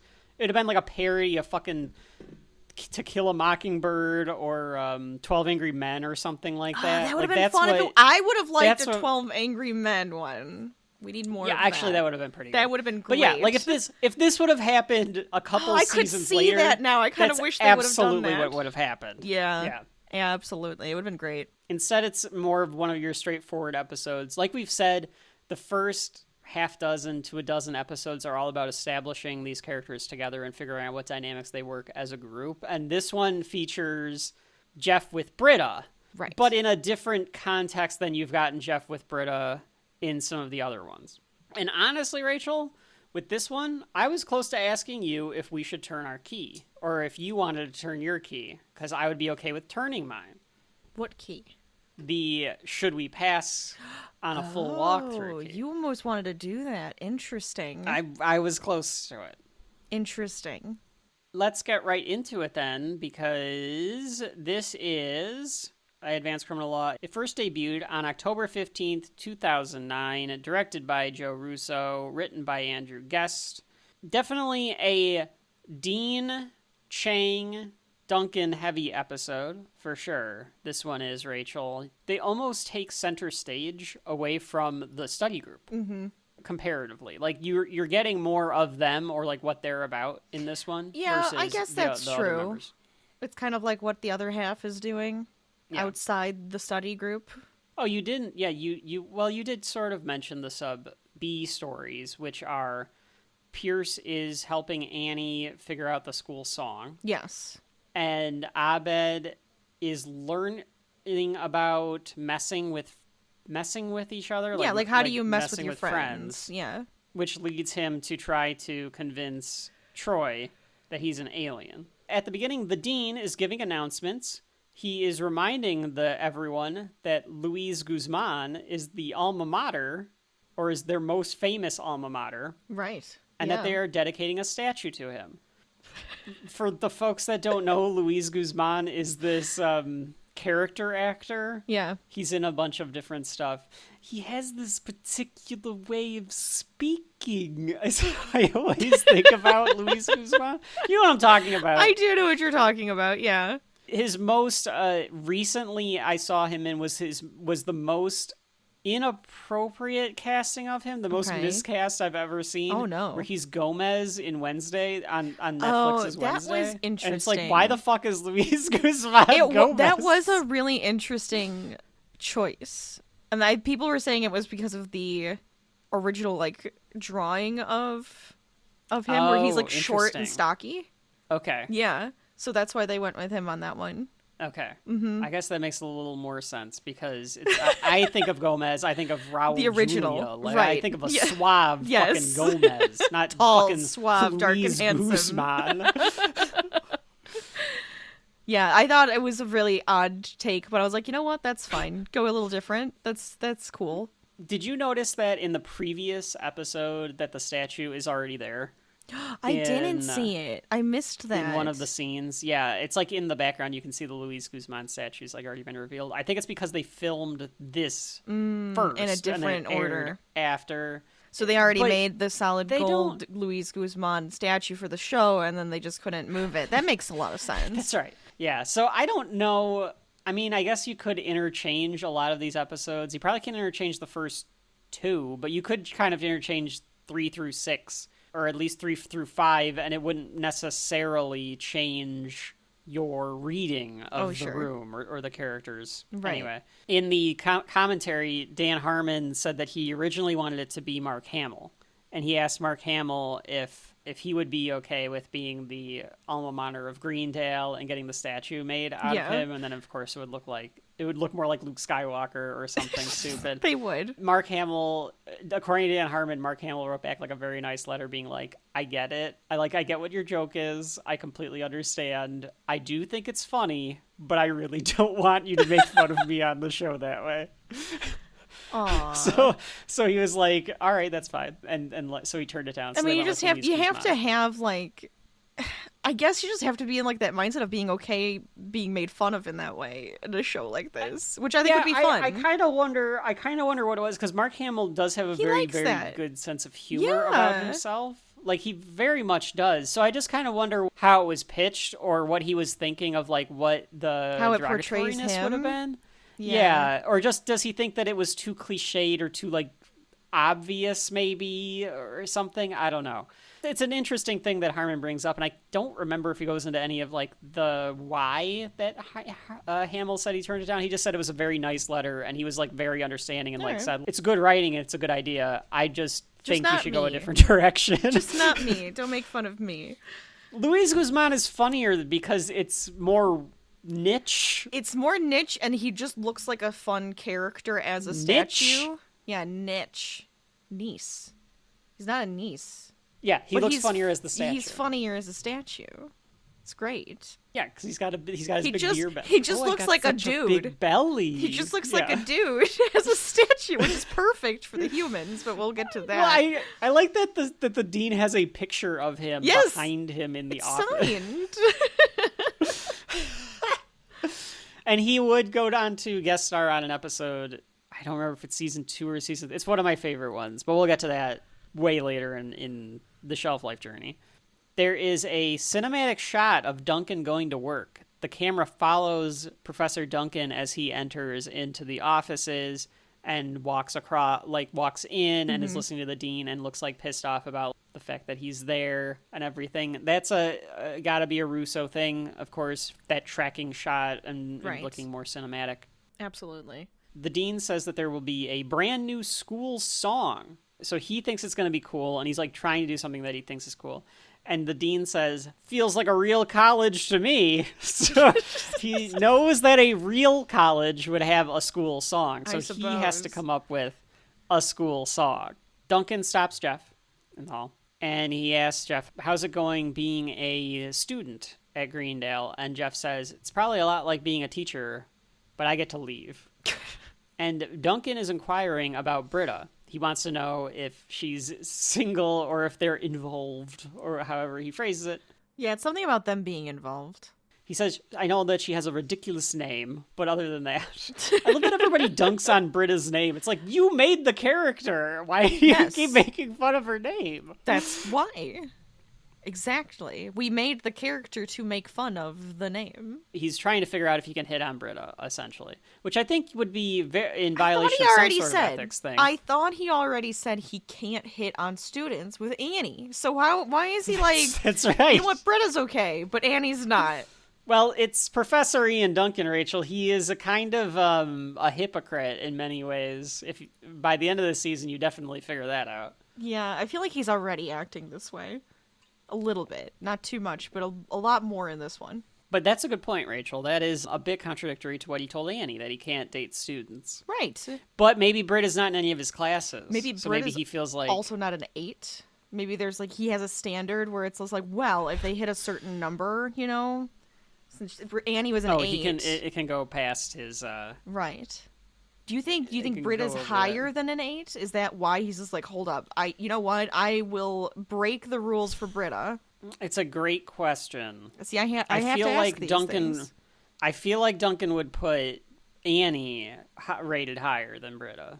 Maybe he has I some couldn't sort tell of you. thing where, you know, he likes being yelled at or stepped on, and so he thinks Britta would do that. Oh, he's one of those guys. He's one of those guys. Oh, please, won't you step on them again? Please step on me. Oh, please step on me, mommy. That's what he's into? Maybe. Yeah, because Annie's not going to do that. Annie wouldn't do that. That's true. Unless she's a Yeah, freak in the maybe sheets that's and we okay. don't know that. But I feel like Britta would just be like, I'm Well- taking the reins. All right. That's also fair. I think it is more what I'm thinking, where it could be that Annie is in his class. Brother and Sister podcast, by the way, folks. Where Annie is in his classes and Britta is not. Okay, that's fair. So not like Yeah. a direct More than, student. I'm really into mummy play and BDSM stuff, and I don't think that 18-year-old will do it. Just saying. Rachel wasn't going to say anything. She was just going to do one of those, like, like a Robert De Niro, like you see? Just seeing, just saying. Anyways. Jeff's retort to all of this is, how do you and James Bond come from the same island? It's a good line. It's a good line. Abed is excited because he's talking about how he wants to ask Luis Guzman a bunch of different questions. And Troy is using sarcasm to tell him he's not going to come. Because he's like, oh yeah, I'm sure that you and Luis Guzman could like go out to dinner together, or whatever he says. Mm-hmm. He keeps, Troy is messing with him. Right. And Abed doesn't understand that. So then Troy's like, oh, well, I am Obama's nephew, to tell you that we're in 2009. Because no one talks about or remembers Obama at this point. And then he's related to Danny Glover, which I think Donald Glover says a lot because they have the same last name and they're black. So he's just like, obviously I must be related to Donald Glover. There's a connection somewhere. He's just teasing Abed, and Abed doesn't get it. Dan Harmon said that was based on one of his friends. It might be the friend that is based on Abed, or like somewhat based on Abed, that he would always fall for everything that was, he's that so it was gullible. told to him. Okay. Yeah, that he's like a super gullible. Jeff is talking with Britta, and Jeff says that he just found out that the cell phone number that Britta gave to everyone was fake, just to let you know that she was on his... She knew what the game was. She knew what he was trying to do from the jump. Right. Which And I'm he's been surprised talking at to a this point he doesn't have her real number. Like, why Yeah. is Well, I he- guess that's what they're addressing. Like, they're saying, I guess. like... Has he been texting her and it's just this Yes, random... that's what he says. He says that he was talking to a dude from Boulder for the last month. I get it, but at the same time, I just go, how did they not ever have to contact each other? Like, it just feels like within these other episodes, it feels like at some point they would have had to have contacted each other. Well, because I think, like, they're a study group, right? So, like, they could... What you're going to share with each other is, like, oh, did you get the answers to this? Did you, like, get this one right? Like, oh, we need to study this. We're going to meet at this time. Sure. She can get that from all the rest of them if she needs to get it from Shirley or Annie or whoever. Yeah. And she knows that Jeff is only going to text her to hit on her. So she's like, I don't need to talk to Jeff Winger. That's fair. I know what he's going to give me. That's fair. But I understand what you're saying, because you'd think that in the plot of the last one with Vaughn, where they're figuring out what their friend level is, that she probably would have given it to him then. Right. But it's funny. It's a funny bit. Sure. It I guess also- she just wanted it to see how also- long he could have just... She probably just wanted to see how long until he finds out that it's not actually her. Well, yeah. I mean, I think she's just like, whenever it happens, like, whatever. Or she might have forgotten that she gave him a fake number at this point, Sure. too. I think that all of these little inaccuracies that you're finding, Rachel, is building my opinion Oh, no. of this episode. Oh, no. I'm so sorry, community. This episode has flaws. So she says that she's only going to give him the real number if it is for friendship. They're in class. Chang. And Chang, Chang, their teacher, Ken Jong, Senior Chang, LT says shouts out something to Starburns. Oh, he's telling everybody to be quiet. And he goes... That means you, That Starburns. means you, yeah. And he goes, my name is Alex, as he is wont to tell the dean, or is wont to tell Chang a lot. Starburns. That means you. My name's Alex, dude. Well, maybe you should spend 5 hours sculpting that in your face. I thought that was good. Chang takes out a very small piece of paper. The fact that he was able to find this is insane, and the fact that someone was able to use it. Like, how was someone able to use this? Yeah. Or was this just a piece of the paper and it like got torn off from what they were using? I have a feeling there is a lot of information just in that little space. How? I don't think it's all the information in that little space. I think it might be a piece of like a bigger crib sheet that's probably like, index card size, I would say. I was going to say, like, have you ever taken a test and the teacher like allowed you to have an write index, everything like, on the whatever index you can put card, on and the I index would. card? Oh yeah, and I would take advantage of that. Absolutely. I would never even They bothered. knew you're studying because you're writing it into your little index card. That's your way of studying at that point. I suppose. You have to figure out a way to organize your and thoughts understand, on there. yeah, I never to even bothered with it understand what because I was like, everything I don't know how the fuck to do it, and I don't know what I'm actually gonna... Like, I'd spend more time looking for it on the index card, so I would always just write, like, bullet points of, like, definitions or something, and, like, that would be it, because I was like, I don't know what the fuck I'm gonna do with this. So maybe it was something like that, but it is this little piece of paper. And he squints and like pulls up and he goes and he's like, what is this? What is this? What is this? As he's doing this in front of the class, and says that it contains all the information from the test. That's right. It's a crib sheet. Someone cheated. Who was it? Was it you, Marianne? Oh yeah, he does this. Grandpa? Part. This is Marianne? Grandpa? Jack Hay? Kumar? So he's the insulting second all he of says us. Kumar, Abed just like he gets annoyed. Does he? He's like smiling at first. I think he's like, oh my god, it's funny because he's like pointing everybody out, and then he says pointing Kumar, at everyone else. and then once it hits him, his face just drops. So he tells them that they have 24 hours for the person that cheated to come forward, or they will all get a 0. Except you, Toby. He rubs his face, which has got to be the same person that he rubbed the face at the beginning of time. Yes, that's what I was thinking. The same thing. I'm like, time. he's just got a thing for Toby because he's just like, Toby's my favorite. So we've established the problem here, where there is a rotten cheater somewhere in the class, very likely someone in our group, based on the fact that this is a sitcom. I wonder that they're all going to get 0s. I wonder if Toby, if that actor who has to sit in that chair, if one of his things was like, he's like, I'm gonna try to make this guy laugh, or he's like, I'm gonna break this guy. I bet that was one of the things, and he's just like, I'm gonna touch, like, if I go, oh, Toby. Something tells me that Ken Jeong there was something there on this set was to make them break when Yes. he's in charge of the room. Exactly. Our group is talking about the cheating. And they all just kind of look up at Jeff. And they're like, it's got to be Jeff. So they all stare at him. And he goes, what? No.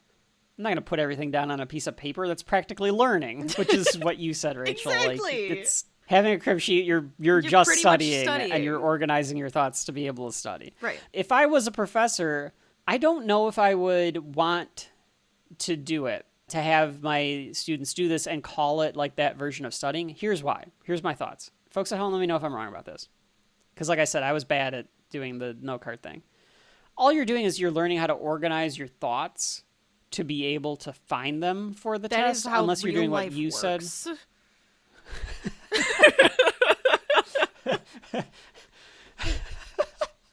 All right. I'm sorry. that's Anyways, fair. but go on. I understand. No, that's fair.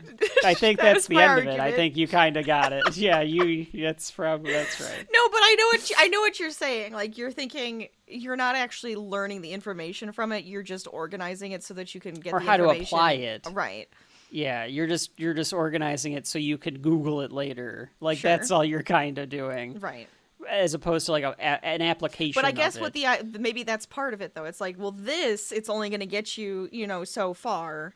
Now apply it actually in the test. That's probably more so what it is. Yes, if you make the test so that the test is applying that stuff, then yeah, I think that could work. I do think that could work. Right. If the test is nothing but definitions and facts and dates and stuff. Yeah, then it's kind of silly. That's not the way to do it. No. Yeah. But if you're applying it, then having a nice little crib sheet, you could look at it. Because it's like, well, you're going to have this in real my memory. life. Okay, now I can remember what I have to do with this, and then. Fair enough. Chemistry class, I remember having. Chemistry, I remember doing that one. Do that a lot because I can never remember like the moles constants and all that kind of stuff. They turn their attention to Annie because she's the other crazy. Annie says, "No, it's not me. Like I'm not like stupid enough to do that." And then they all turn their attention to Troy. And Troy says, "Hey, I may be stupid, but I'm not trying to look like I'm not." And then they all look at Pierce. Right. And Pierce, what does Pierce say, Rachel? I'll let you say what he says. He says, "Well, I may be a genius, but I'm not a lesbian." And then looks at Britta. Looks at Britta. But he interestingly he found the right person. He figured it out, yeah. And Britta changes the subject, so that's like your clue, I guess, that Britta changes the subject. But it also has nothing to do with her being a lesbian. I don't think.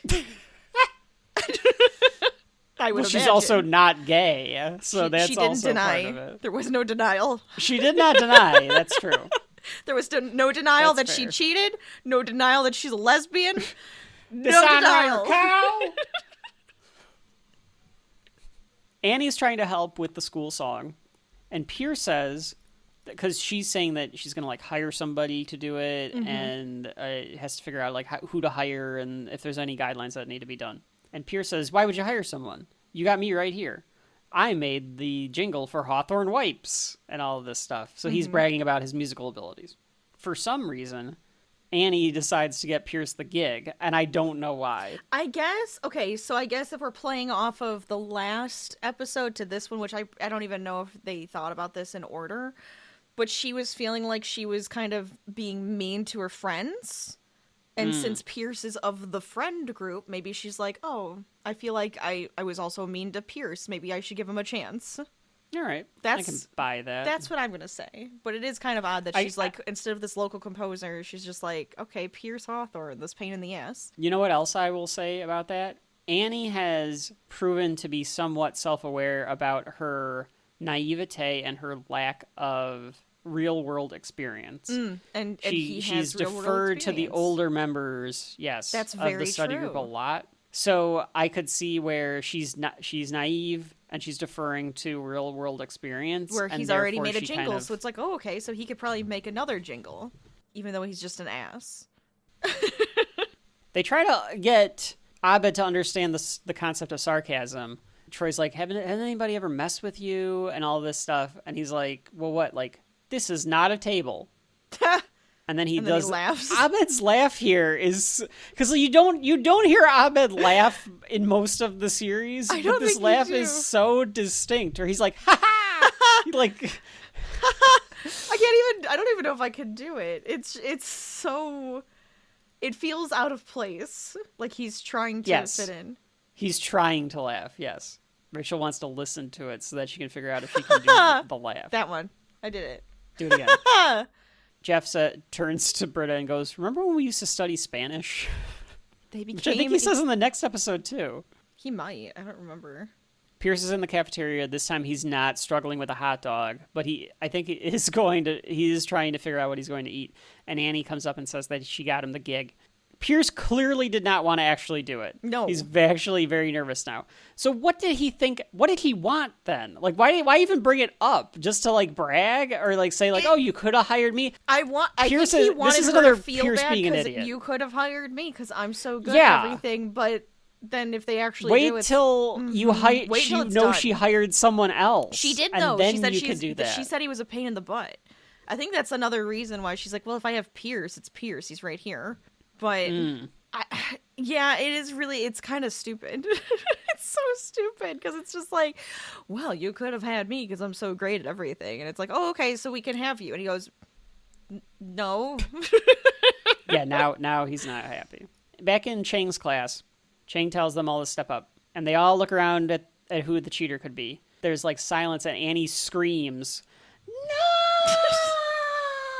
Which, of course, is like a misdirect because they're like making you think that like maybe Annie is the one that cheated and that's why she's screaming. Right. Yeah, but she just goes, I just never got a 0 before. So Britta stands up and she says, I did it. Yeah. And shame on you for trying to turn everybody against each other. And he goes, turn on her. And then they all throw stuff. paper at her. Right. Yeah. And she walks out. Russo in the commentary says that he wanted it to be faster, like a Simpsons gag. And then I completely understand what he's saying, because there's a delay between Chang saying turn on her and them throwing the stuff. Sure. In a Simpsons world, he would have said turn on her, and the stuff would already be like in the air. Right. Like it would have been much faster. Sure. It is kind of funny, though, that you can see people going, oh, wait, what can I throw? That's kind of what it looks like. Gillian Jacobs is on the commentary, and she says that some of them were taking some liberties with throwing things at her. Some of them were... So I could see a shoe. If a shoe went flying, I think that would have been funny. Yeah, who throws a shoe? Honestly. Yeah, so much sort of sure. That would have been Simpsons, though, right? Like somebody throws a shoe at Homer or something like that. Or Bart, like that. We've seen that in The Simpsons, where they like throw the shoes at Lisa and Bart. That joke works better in The Simpsons. Yes. It's fine. It's a fine joke because they immediately do turn on her. But I understand what he's saying, where it's like if it would have just been a little faster, I think it would have been better. Yeah. Who says too mature to sit with a cheater poop face? Who says that? Who do you think? El Tigre. Oh. Because she leaves the room, so he says... Okay. And so she says, real mature, and she goes, that's right, we're mature. Too mature to sit in our class with a cheating, lying poop face. And then he goes, okay, back to class, and like tells them we're going to learn something else. Time for formal greetings, I believe. Yeah, I think that's what it is. He does that swap really, really easily. I need to point out for all of the folks at home, because this is an audio format. Whenever Rachel does do Senior Chang, like, I know that she says I do all the voices and stuff. I do them poorly. But Rachel does physical impressions when she has to say one of the lines. It's true. Because she put her hand on her hip like Ken Jeong as Senior Chang and did the head motion as she did the line. So I just want you all to picture that in your head when Rachel does the lines from the episode. I think that's true. You do voices, and I do like the acting of the body language. You're doing the acting. That's right. Body language. Like Ursula. That's what I was thinking. Couldn't let that one go. Can never let that one go. Britta is in the lounge, and Jeff comes in to talk to her. I think he's trying to cheer her up a bit, and he says, you know, when we met, you were up, and he does the hand thing where he's like, you were up here, and I was down here, but now, and he like kind of evens them out and says like, oh, now you're at my level because you were cheating. Right. The dean comes in saying he got to make an entrance. I don't remember why he says he got to make an entrance, though. I guess because, so Britta says, what do you think they're going to do to me?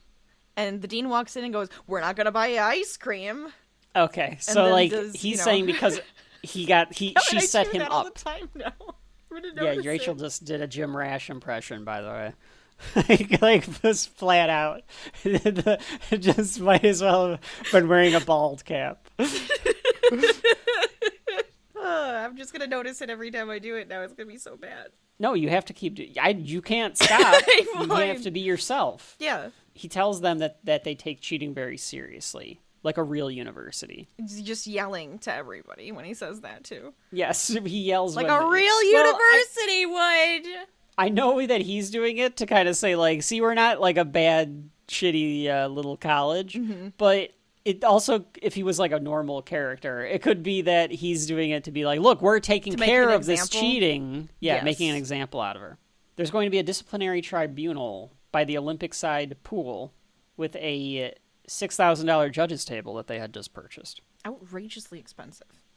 But it does have built-in sound system, so it kind of makes sense. It's a very nice, big judges table. Yes. I assume that it's actually for the swimming pool. No, but why would you get this like wood table? Right. Oh, no, you think it is for? I don't think it is for the pool. You don't think it's for judges for the pool? You think it is like diving judges? You think it's like actually for disciplinary hearings? Or like I could also see that for some sort of conference type room where like those should be taking place, but they don't have that. You know, it's the only Jeff thing I said- can think of is like for like announcements and stuff like that, or like doing some sort of meeting. Yeah, that's why I was thinking, because he calls it a judge's table, but I guess Right. they're all acting as quote unquote, it's like an appellate court. There's 3 of them. Yes. So I could see it that it all is just like, Or maybe you're right, and it is actually supposed to be a judge's table for the swim meets and stuff. But then, yeah, it's like it's the stupidest thing if you're gonna they get have like to this double it up beautiful because they wood, don't. and then Yeah, exactly. have Well, water and I think touching that's it. Chlorine. yeah, and I think destroying it 'cause of that the could air. be part of the joke, where it's like they got this part of the joke where they got this like super expensive table that's made out of absolutely. like oak to sit next to a how they have an Olympic-sized pool is beyond me, and I don't think we ever see this pool again. I don't remember. I don't recall. We'll have to find out. Jeff says that he could be Britta's counsel, and Britta's like, are you just trying to like woo me? Like, is this another like you're trying to hit on me? And he goes, I cannot confirm nor deny.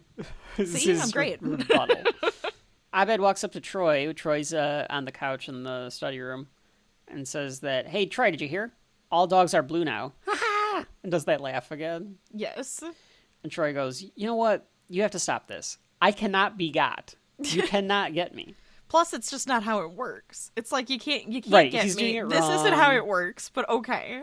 Abed's writing down a bunch of symbols in the notebook because he's like, write this down. I cannot be got. I cannot this. Like, you are bad. So Abed starts writing Your stuff down. face is bad. It's unbelievable. And Troy says, what are you writing? And Abed says, because there's just like a bunch of symbols. And he goes, nothing, probably Arabic. Yeah, And then he nothing. runs It's probably away. Arabic. And it's like this very alien looking language. He makes a noise as he leaves, like a turkey. Yeah, as he runs away. Yeah. The trial is taking place at a corner of a table right next to a diving board at the Olympic-side swimming pool. So the dean is there. He says that he will be one of the 3 judges, along with Professor Chang and Professor Duncan. Not and Professor Duncan goes, Chang. You are a teacher, not a professor. Dean Craig Pelton. Professor Ian Duncan. Professor Ben Chang? No, you're a teacher, you're not a professor. Maybe because I don't look like Ron Weasley. That's the difference. That's the qualifying factor. Gentlemen, point of order. Them going back and forth, to me, is the highlight of this episode. Is Well, just yeah. Ken Jeong and John Oliver just 'Cause they doing these hate like each other. insults because they hate each other back and forth. It's so good. I just love that. Oh yes, that's the difference. That's the qualifier. Like I want to be able to say that if I ever get in like in a match between people of just like, oh yeah, that's the And they difference. say something That's the stupid. qualifier. Yeah. Jeff says that he doesn't think that Chang should be on the panel because he's the teacher. He has a bias against Britta. Which I do agree And with. Chang points out that Duncan is Jeff's buddy, drinking buddy. right, 'cause yes. He knows that he got him off on the DUI charge. The dean goes, oh, well, seems like it kind of cancels out here. We have a couple of biases, and I go both ways. Well, it sounds like there are 2 biases, one on each side, and I go both ways. Oh, let's strike that. LaShonda, can we please strike that? I am impartial. Scratch that. Yeah, he has a stenographer. One on It's both just his, like, sides, and I secretary. go both ways. Yes.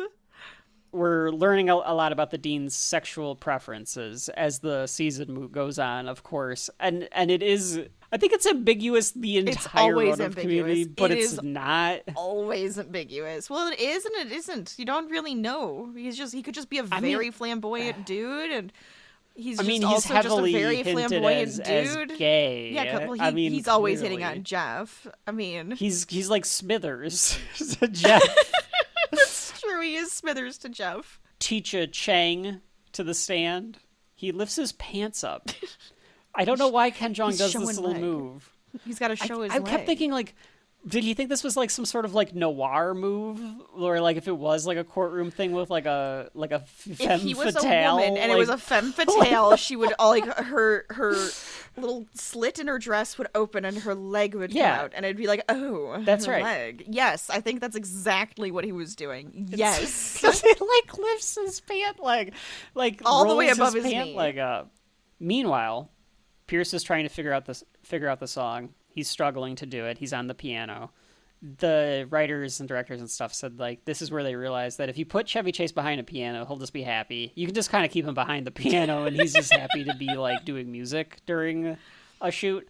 And that does track, Rachel. There's several stuff with Chevy Chase in it where he's just behind a piano doing songs. Caddyshack comes to mind immediately. Well, I mean, that's fine. That's your thing. That's the thing that makes you happy. It's like the South Park guys. They love doing music with their stuff, too. That's true. Yeah, you just got to give them music, and it's good to go. Annie comes in, and Pierce tells her that he is going to make a song that's going to make the devil poop in God's pants. Yep. That's what he said. Very exciting. The look that Annie gives Pierce, though, Rachel, I am going to admit this. Yes. I've had girls give me that same look. I've seen that look before that Annie gives Pierce. Not like by saying that devil's gonna poop in God's pants, but like I've said something stupid or like that they don't understand the reference or like it could just be something that I would just say on this fucking podcast. Right. But they don't know what the fuck I'm talking about.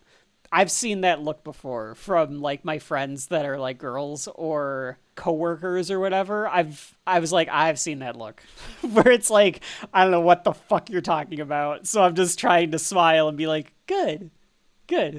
Like, oh, okay, yeah. And then their face is so tight. You're just like, yeah, I can tell something's off. You know, it's not that hard. Where they've lost our respect for me, and that's the end of it. Yeah. Aw. It's okay, Kevin. It is okay. No, it's fine. They know me. Some of them are my very good friends that I'm thinking of that have given me that face before. It's fine. Pierce tries to reassure her that he is going to be able to make this song, but she's worried. And she says, well, your sheet music looks like a Chinese takeout menu. And he goes, no, that's how I get my inspiration. Right. You know, and he's like, Mushu pork. And, he starts saying the stuff that's on the menu while hitting things. And he's like, you know what? I'm going to play I need you to leave because you're really cramping my inspiration right now. So you need to get out of here. And he's like, I'm going to play you out. I'm going to give you some play you out music. So then he like plays her out of the room in a very Pierce way. Yeah. And he speeds it up so she leaves faster. Harmon says in the commentary that this was originally much darker, like a much darker humor. Oh, interesting. But the network did not like it, or the other writers or the team didn't like it. They wanted it to be lighter. Okay. I think it was the team didn't like it because he says like the writing staff rewrote it. So I guess they did film it, and then the rest of the cast and crew were like, it's too heavy. Like it doesn't feel as light as the rest of the episode. I don't know exactly what he means by that, but the speech that Annie gives him at the end, where she like snaps on him, apparently was much harsher. Oh, something like her mom was like really horrible. No, not that part. No, just the dressing down Pierce. Like Pierce was meaner to Annie. Okay. To try to like get her to leave, and then Annie dressed him down way more harshly than what is in there. And Harmon was like kind of like, it's Dan Harmon, so like who fucking knows if I'm sure it would have been good, but like who knows if it really would have fit tonally. But I'm just saying that one because like he does note that in there. Chang is on the stand and he says that, she stood up, she said screw you or screw education or something, which I like because that did not happen. And they say, why would she have done this? And he says like, I don't know, maybe it was tampon time. Because you used to be able to make that kind of a joke. And what was the thing that we were talking about where we were talking about the period? Oh, 10 Things I Hate About You. Yeah. Because we were talking about that. Yeah. There's the period jokes in that, There's too. period jokes in that. Yep. Very strange. I cannot imagine, like, insulting someone for having a period. I guess you can make a joke in the right context. Somebody. It's a way of belittling somebody. That's how it's always used. This works though because Chang is such an asshole, ass, so it kind of makes sense for him to say something like that. Of course, the dad doing it in 10 Things was weird. We have a lot of schooling in the volume 6 here. Schooling and spies. Interesting. Jeff objects because he goes, "It's tampon time, if you know what I mean." And he goes, "Objection. I don't know what he means." Oh yeah. Okay. Thank you. He was like, "No, you can't say something like that. I'm not going to let that happen." Yeah, and then that's why Duncan's like, do not encourage him, Winger. Like, don't make him explain it, because he's just going to go on another tangent. They call Britta to the stand, And I like the way that she has to crawl up there. She has to really yeah, because there's no get herself up. There's no stairs or anything. How are they all getting up there? Do they all have to climb up there too? It just seems awkward. Maybe, yeah, or maybe there's stairs in the back, but she didn't want to walk all the way around, so she just gets up that way. Yeah. Gillian Jacobs says that was her idea to crawl up there like that. One of the things that Chang says is that she stood up in her high-heeled boots or whatever. Yes. So the dean goes, "Are those the high-heeled boots that he was talking about?" And Britta says yes, and he goes, "They're cute." They're cute. Which is fair. They are cute. I would also wear them. Now, are those the high-heel boots he was talking about? Yes. Are they comfortable? Yeah. I'm just curious. They're cute. They also talked about it on the commentary how they were debating about should Britta wear high-heel shoes. And Gillian Jacobs was like, well, I should not wear high-heel shoes. She's bad at walking around in them, so she prefers the combat boots that a character like this should wear. Yeah, but the thicker heel works because it looks powerful. And I guess there were exactly, and I guess there were some things where to get height on her next to Jeff in some scenes, they needed or whatever. I can't remember what their reasoning was, but they were that this was a decent enough compromise for some episodes because it still fit in character with Britta. Because they're still boots. They're still boots. You're saying just absolutely. because they got the high heels on them. Yeah. I mean, if they were stilettos, that does not fit the character. No. But a nice thick heel, that's fine. Because they're still comfortable. Yeah. You can still walk in them. No big deal. So they start asking Britta questions. Did you make that crib sheet? No. She confessed in front of the classroom. And they're yelling at each other about this. And, oh, yeah. And Jeff's whole thing is she only did it because you were threatening to flunk everybody. That's right. Her only crime was being a hero and wanting to be taller because of the high heel boots, which I like as well that he throws that in there. That's one of those little things that Community will do very, very well. And yes. we've talked about it throughout the first 5 episodes here where they'll say something. It's the writing. They'll say something. They'll include it as a throwaway, and then they'll bring it back in a throwaway as a punctuation on a joke or a line later on. That's always something that I think is very. It's strong for them. They like to succinct. Do that a lot. Yeah. It's very prescriptive of Community, or it's very distinctive to Community to be able to do that. Yes. He goes and asks, and he tells them that he wants the case dismissed, but Britta caves and is like, "But I cheated," so she just says it she admits to it. Yes. And Jeff is like, okay, she cheated. But why did she do it? I'd like to take you back to September 11th. And everyone's he has the 9/11 defense in the same way that South Park's Johnny Cochran has the Chewbacca defense. You got to bring it back to Chewbacca. You got to bring it back to 9/11. Right. So a diver takes a dive into the water, and water splashes onto the table, and the dean freaks out and goes, "We got to save the table!" There was a moment where an old lady did walk by very slowly when they were talking, and they all just kind of paused for a minute. But yes, it's just all this ridiculous pool stuff happening at the same time. And then why would you think that table should be in this pool room? It's going to get all bubbled and stupid looking very quickly. Abed continues to act like an alien to mess with Troy. He is behind a bush and is pretending to talk on a communicator. Troy's like, stop it. Here's my problem with this B story, Rachel, or C story, really, between these two. Yes. And I think that Donald Glover would agree with this. I think future Troy would have fallen for it a bit more. Maybe not fully, but he'd be questioning it. And why doesn't that happen? It should be happening where he's questioning it just a little bit. He goes, well, maybe. Yeah. That maybe should be there. And it's not. That one of those Troy's you're not an alien. He starts he's poking him and doing something just a little bit, says something and goes gauges his reaction just to see maybe he is an alien. He does kind of act like an alien sometimes, something like that. Exactly. But it never happens. Yeah. I agree. I feel like it ruins this whole B story. This story doesn't go anywhere as much as it should, right. other than Troy maybe learning he can't mess with Abed in that way because Abed doesn't understand it. So he has to let's just finish off this story. Fuck it. Okay. So then the next time that this happens, Abed has filmed himself he did a in front of a green filming, and he's like talking to the screen, and yeah, it's very elaborate. Yeah, it's over the top. He's pretending to do like, oh yes, leader, I have talked to Troy, and Troy walks in and is like, Abed, stop it. I know you're not an alien. You're like taking it too far. And he's like, but you said friends mess with each other, and Troy's like, all right, fine, new rule, friends don't. Yeah. And then the punchline of that is that Garrett walks in dressed up as an alien, but very shabbily. It's so goofy. And he goes, oh yeah, all the money went into the movie. He's like, we kind of ran out of budget. Yeah. That's it. That's the end of that C story. That's it. It doesn't could have been better. Yeah, it could have been better. That one could have been better. I was disappointed. It feels like Abed was telling us what happened with that whole story when he says we ran out of budget. Like that's what it felt like. Like what was that? Duncan and Chang are arguing in a shower. I thought this was very funny, Rachel. There's just an old fat guy showering, standing there like showering just right next to them. Oh yeah, just right there. I'm sorry, do you mind if we have this conversation in a room with less balls?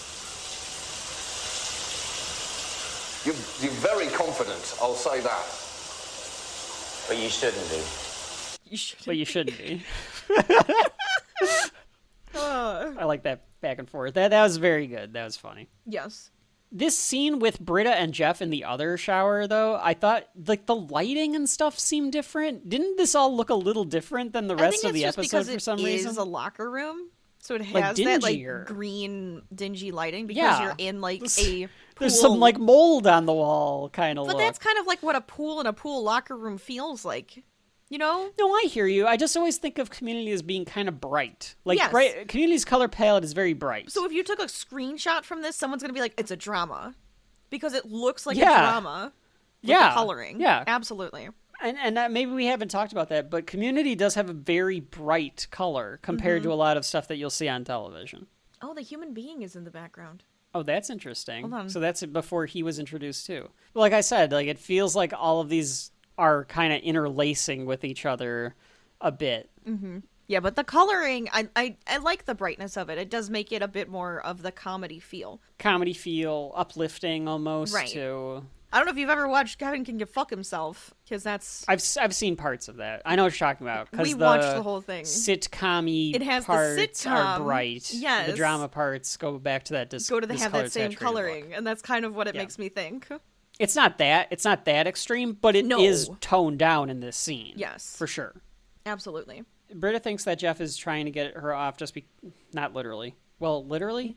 Not literally. Damn whatever. it. He's trying to get the case dismissed. Well, because of what I'm about to say. I know. Because he wants to sleep with her. Right. And she says, like, you don't even want to be my friend. I think this is Jeff just kind of being like, all right, fine. I will tell you exactly what I'm thinking, but because you said that. Right. Because I think Britta is like super depressed because she's saying like I always Well, because Britta's like I always fuck up. I probably wanted to be caught because I always get myself in these fucking situations. Like she just thinks of herself as a fuck up. She thinks yes, absolutely. So she's like, this is just another example of me just fucking up. And Jeff is like, Britta, do you really think that this is just me trying to have sex with you? I could get sex from any other woman. Look at me. Look at my face. Mm-hmm. And he goes, he's not that good looking, but he has the body and the charm for it. I'll give him that. He does like her. He doesn't want to take sex off the table without due diligence. But not like that. Like he's not gonna just take that possibility out of the way. If I could get it, I'm gonna take it. She goes, you know what? I believe you. But then she talks about how she thinks that she usually screwed up and like she's just bad and stuff. And that's where he says like, that's it. I'm going to say that you are insane. So he goes back to the thing saying like, my client is insane. Yeah. And he says that Ms. Perry was odd, but if you could hear the stuff that she told him, right. She's out of her mind. She doesn't want to succeed, so she goes out of her way to fail. Do we really want to make it a crime to be crazy at Greendale? The dean wants it to be Ivy League, but we're here taking a risk of electrocution. We're all a little crazy. And we get the introduction, Rachel, of one of your favorite characters in the entire series, Leonard. He's a ridiculous old man. Because Leonard says, I'm not, as he like paddles up, and they're like, shut up, Leonard. You're not even wearing a swimsuit. And he's swimming nude in this pool because he's Leonard. Leonard is like this crazy old man. Yeah, he's older than Pierce. Oh, yeah. He's clearly like there just to like do something with his day, but he's like kind of got like an attitude about him. Yeah, he's like a rebel, like rebel grandpa. Yeah, is how I would say it. He's a dirty grandpa. Dirty rebel grandpa. There we go. Yeah, he does to them a lot. He does them like a raspberry. Does do raspberries. He loves to blow raspberries. Like comeback. He was like an actor in a bunch of stuff when he was younger. Like he was in Gunsmoke and he was like in all of this stuff. So they were like, he's actually like a pretty renowned, like older, like Western kind of actor guy. Mm-hmm. But I like him as Leonard. He's a fun character. They were saying that they had to do so many takes that they thought that he was going to drown because they had to like... He had to stay in the pool so long. Yeah, he's on the deep end. He's an too, old man with his boogie board. Jeff tells them that Britta should be sentenced to stay at Greendale. If you can't let the crazy people be at Greendale, where are they going to go? So that's his argument for making Britta stay or having Britta stay. Yeah. Duncan says that he believes that the accused should be exonerated on one condition. What's that condition, Rachel? That she should be talking to a trained mental... It might be trained mental professional. Maybe don't it know was. Exactly what he said. A psychological counseling on a weekly basis is what she's supposed to have. With a trained mental, yeah. You know, a trained mental professional like myself, you know, at like 9 a.m. or whatever would work best for you, I think is what he was trying to say, like, yes, like, yeah. You know, Well, and Jeff is quick to be like, done, and Britta's like, what? Like, she does not agree to do it, but it's like, it's too late. Yep. You're gonna have to be with Duncan for an hour a week. And it's like, well, it got her to stay. It did, so it's true. She is able to stay. Pierce fell asleep at the piano trying to come up with something, and he is nothing. Yeah, he's just got nothing. He starts playing Twinkle Twinkle Little Star, and yeah, he thinks he came up with something, and it's just Twinkle Twinkle Little Star. Yes. He breaks down as Annie comes in, and he tells her that he's a fraud. He's no more a songwriter than Billy Joel, is what he says. And he reveals that his jingle of Hawthorne Wipes was just Coming Around the Mountain. Yes. He just stole Coming Around the Mountain and remade it into words on it. Hawthorne Wipes. She says that she believes in him. And she says that, you know, the same thing that her mom said when she wanted to quit cheerleading. You listen up, Pierce. I'm going to tell you what my mother told me when I wanted to quit cheerleading. You're not very pretty, you have no boobs, and you can't do a basket toss to save your life. But you made a commitment. So pick up your pom-poms, stuff your bra, and get ready for the team bus to forget you at a Taco Bell because life is tough, but we soldier on. And that's just the way it goes. So that speech apparently was supposed to be a little more of a dressing down of Pierce versus her telling, like, her the giving story herself about... some, like, background of how her mother is just a little too much. Yeah, we learn a little bit about the Edisons, even in the next episode, too. I don't know how old Annie would have been here or when she would have blossomed because she has big boobs. That's like a whole part of her character is that she has big boobs. Are they? Allison Brie? Google her right now, Rachel. Rachel, hang on. She's Googling Allison Brie. I, too, will Google Allison Brie. No, I guess she does. Like, she's got good-sized boobs. I just wouldn't call them, like, massive or anything. I didn't know that she was married to Dave Franco. She can still get it. But I am a little upset that she's married to Dave Franco. Dave Franco? Oh, him, okay. She's got very, like, nice boobs. I don't know if it's about them being boobs. Big. They're just nice boobs. Anyways, Annie and her boobs are too small. In the next episode, I'll probably say this. Allison Brie is doing commentary for the next episode. And you forget that Allison Brie does not talk at all like Annie. Annie talks so fast and like higher pitched, and Allison Brie has like more, not like a smoker voice, a smoky voice. That's what I'm trying to say. Where it's like a little kind of gravelly, more like a little more sultry, sultry voice, not smoky. Does not talk like Annie, so it's like kind of funny to like hear her talk in her normal voice versus like the way that Annie talks. It's very fast and has to say words and lines very, very quickly and very, very high. Yes, but that's because that's how Annie Edison is. So she's basically telling Pierce that he committed to this and he better fucking stick it out. Right. And as she leaves, he goes, that's the way it goes. That's it. So he comes up with something.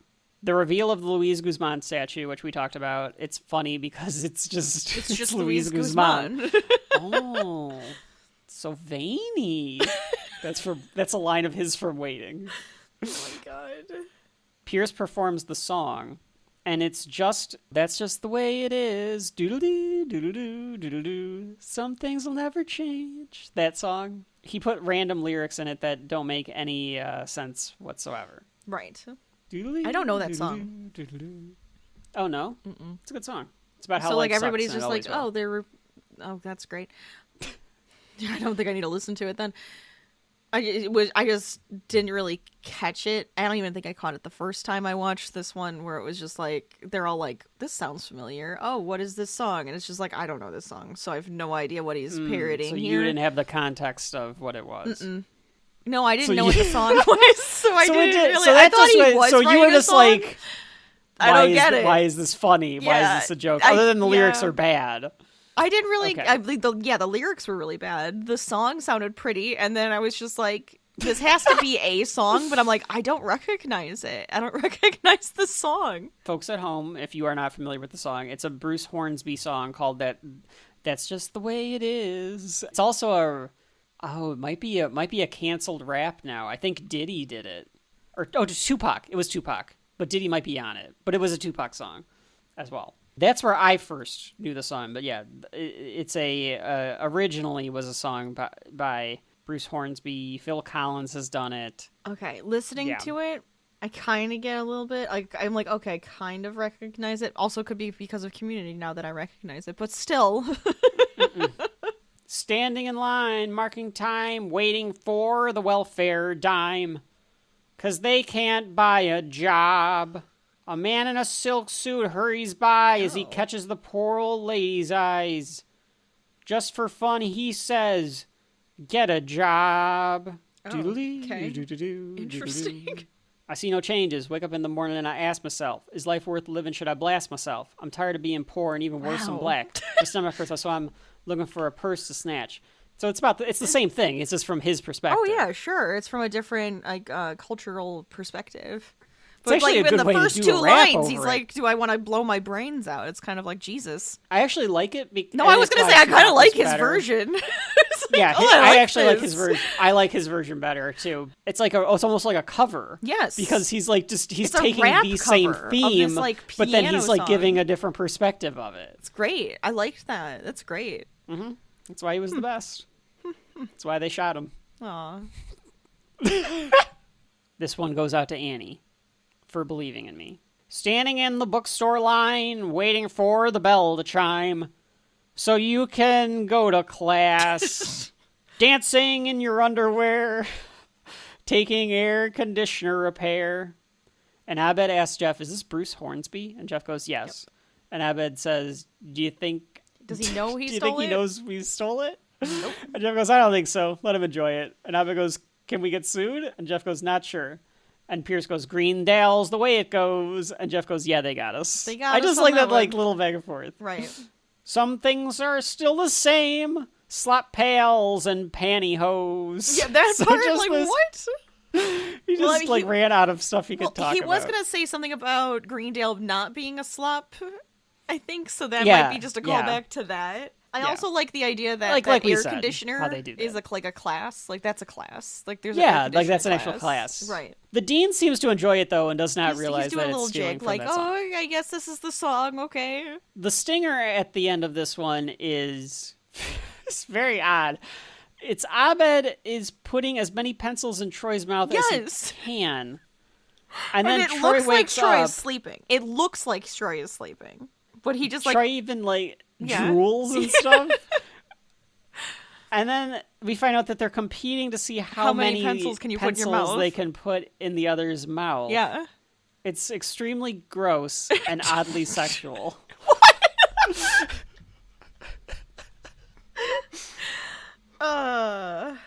Just a little.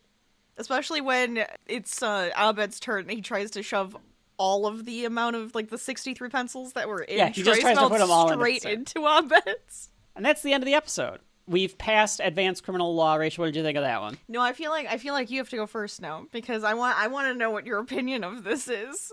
Okay, It's okay. It's okay. Yeah. It's got good Jeff character development to continue with his friendship with Britta. It continues to make Britta the straight man, or as much of a straight man as you get in Community, to be the opposite of Jeff, where she's the normal one, but she's like a failure, or she feels like she's a failure, and that's why she's here. So like you understand why Britta's here a little bit more. She just thinks that she's just aimless in life. But there's not much else in this other than the Dean and Duncan and Chang.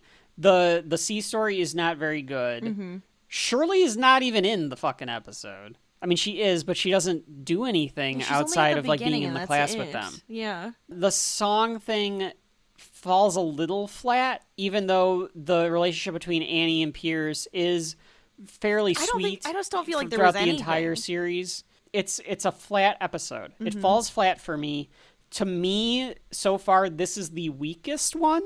Yeah. Even with the stuff between John Oliver and Ken Jeong and Jim Rash, which I do think holds this episode up a lot, this one's the weakest one. Which doesn't mean that it's bad. It's fine. It's okay. There's nothing like wrong with it, egregious with it. Don't skip it if you haven't seen it. But you probably will find it forgettable. Yeah. I know I agree with you. I do think this is probably one of the weaker ones that we've watched so far. I don't feel like there was much to Annie and Pierce's relationship at all in this. I feel like there wasn't really any development there. It was just kind of like she's letting him do something and then he kind of does stupid. It didn't feel like there was a lot to it with like how they interact with each his other. takeaway is that Annie believes in him. Sure. Annie doesn't, but that's what his takeaway is. That kind of, and that sticks around the entire series. I guess that's true. He looks at Annie like a daughter figure. Sure. But I guess that's fair. That's fair. And I do wish that Abed and Troy one was a lot stronger, because I feel like it could have been sillier and better. Yeah, it doesn't work. But it just doesn't go anywhere. So that was Advanced Criminal Law. We will take a short break after word from our fake sponsor, and when we come back, we will do our last episode of Community for Volume 6, which is... Football, Feminism, and You. Football, Feminism, and You.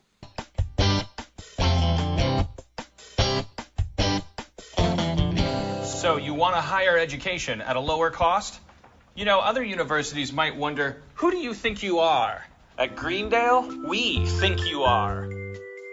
I had to buy a calculator to count up all the money I was saving. I was able to pay my tuition with my tax return. Classes here are cheap. The value made Greendale an unexpected compromise.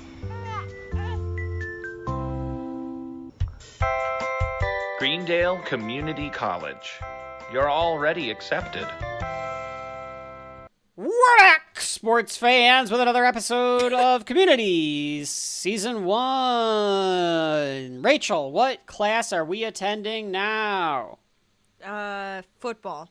Oh, is this like a full class? Like Football, Feminism, and You is the class? Yeah, that's the class. That's the class? That's the class. That's interesting. It's about football, feminism, and you. Huh. Like how you interact with it, yeah. Interesting. That would or be, it could be one of those what? 1950s shorts. I would Football, be curious. Feminism and You. That does sound more like a 1950s short. It really does. But you know what? I would be curious about the class that's called Football, Feminism, and You. I want to know more about it. I would probably go to that class. Yeah, it's just about all of the terrible things that football players have done to women over the centuries. Rachel, what happens in Football, Feminism, and You? So the main idea is that the dean wants Troy to come back to football and play for the school. I think just so that they can have like a face and get more attention and money. And meanwhile, Annie and Jeff kind of fight back and forth between letting him play and not, for their own personal reasons. Yeah. This is the Troy epised. This is the first like Troy episode where we're getting some backstory about Troy. We're understanding him a little bit better. He's getting a more full-fledged or more fledged out character than he's had in the past. So this is your Troy episode. Let's get right into it. This was first aired on October 22nd, 2009. It was directed by Joe Russo and written by Hillary Winston. The piece of trivia about this one would be that it was originally supposed to be the third episode. Oh, but then it got moved around, shuffled around in the order, so then it became the sixth. which is my whole point, where it's like, it feels like after Spanish 101, all of these could be like interchangeable almost. Interchanged. Here's the thing about it, though. I would say the lesson that Jeff learns at the end almost needs to be the last of these first 6. Yes. If that makes sense. Because spoiler alert for the end of the episode. Troy tells him, like, you're stuck here. Why don't you make the best of it? And he learns to accept that Greendale is weird. Maybe I should go with the flow. Go with or, it. like, enjoy it. Right. I feel like he hasn't done that yet. You could make the argument that he does by, like, being Britta's lawyer in the 5th episode, in the last episode. So I could kind of see where you could see, like, but you would maybe interchange he's that. realizing it there too, because when she was doing the I'm crazy case, right? When that's what he was doing, he's like realizing this is where everybody goes. Like, where else are they going to be? He's accepting the fact that this is what Greendale is full of. Oh, and that's why to me, I will say this about this little chunk of episodes from 4, 5, and 6, all the ones that we did today. I think 2 and 3 have their own distinction of introducing you to the Spanish class, and then you can make the argument about the third one, that the third one is grouped in with this. I just think it's better than a lot of these other ones. They're all a little interchangeable because they're all these little, like, side stories to just build up the characters for you in different ways. Yeah. They do feel a little, not interchangeable. They all have plots, they all have their own jokes and stuff, but they feel like they're kind of a bigger, like, story arc. It's like you get the comic book for the, it's like, here's your first arc in the comic book to establish your characters and the team and the villains and stuff. You're not doing, like, a villain of the week. You're just building the stuff up a little bit. Right. That's what this feels like you're doing. And one of the things about it is they got a full 13 to start with, and then it got, okay, fine, do the entire season. As opposed to what we've seen out of the rest of the NBC sitcoms that we've done, The Office, Parks and Rec, Seinfeld. They were all given 5 to 6 for their first. So this would have been like the end of that first season, the end of that pilot. Here we're established. You can kind of feel that when you actually go back. Yeah. It feels like a setup for that.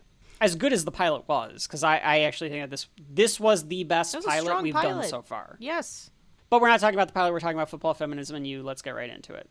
The episode begins with Troy and Annie studying in the study room. They are studying astronomy. Yes. And Annie is quizzing Troy on some different terms. I think it's red dwarf is what she's asking. That's like, one what is of a red them. dwarf? Yes. Annie says that he's very good at this, that he could be an astronomer. Annie. Annie does another one for him. He says, like, black hole, and the rest of the study group arrives. And Pierce goes, there's only one black hole worth talking about. And everyone in the room thinks that it's going to be, I think, a Shirley vagina joke. I kind of assumed. I think that's where it was going. I think that's what everybody assumed.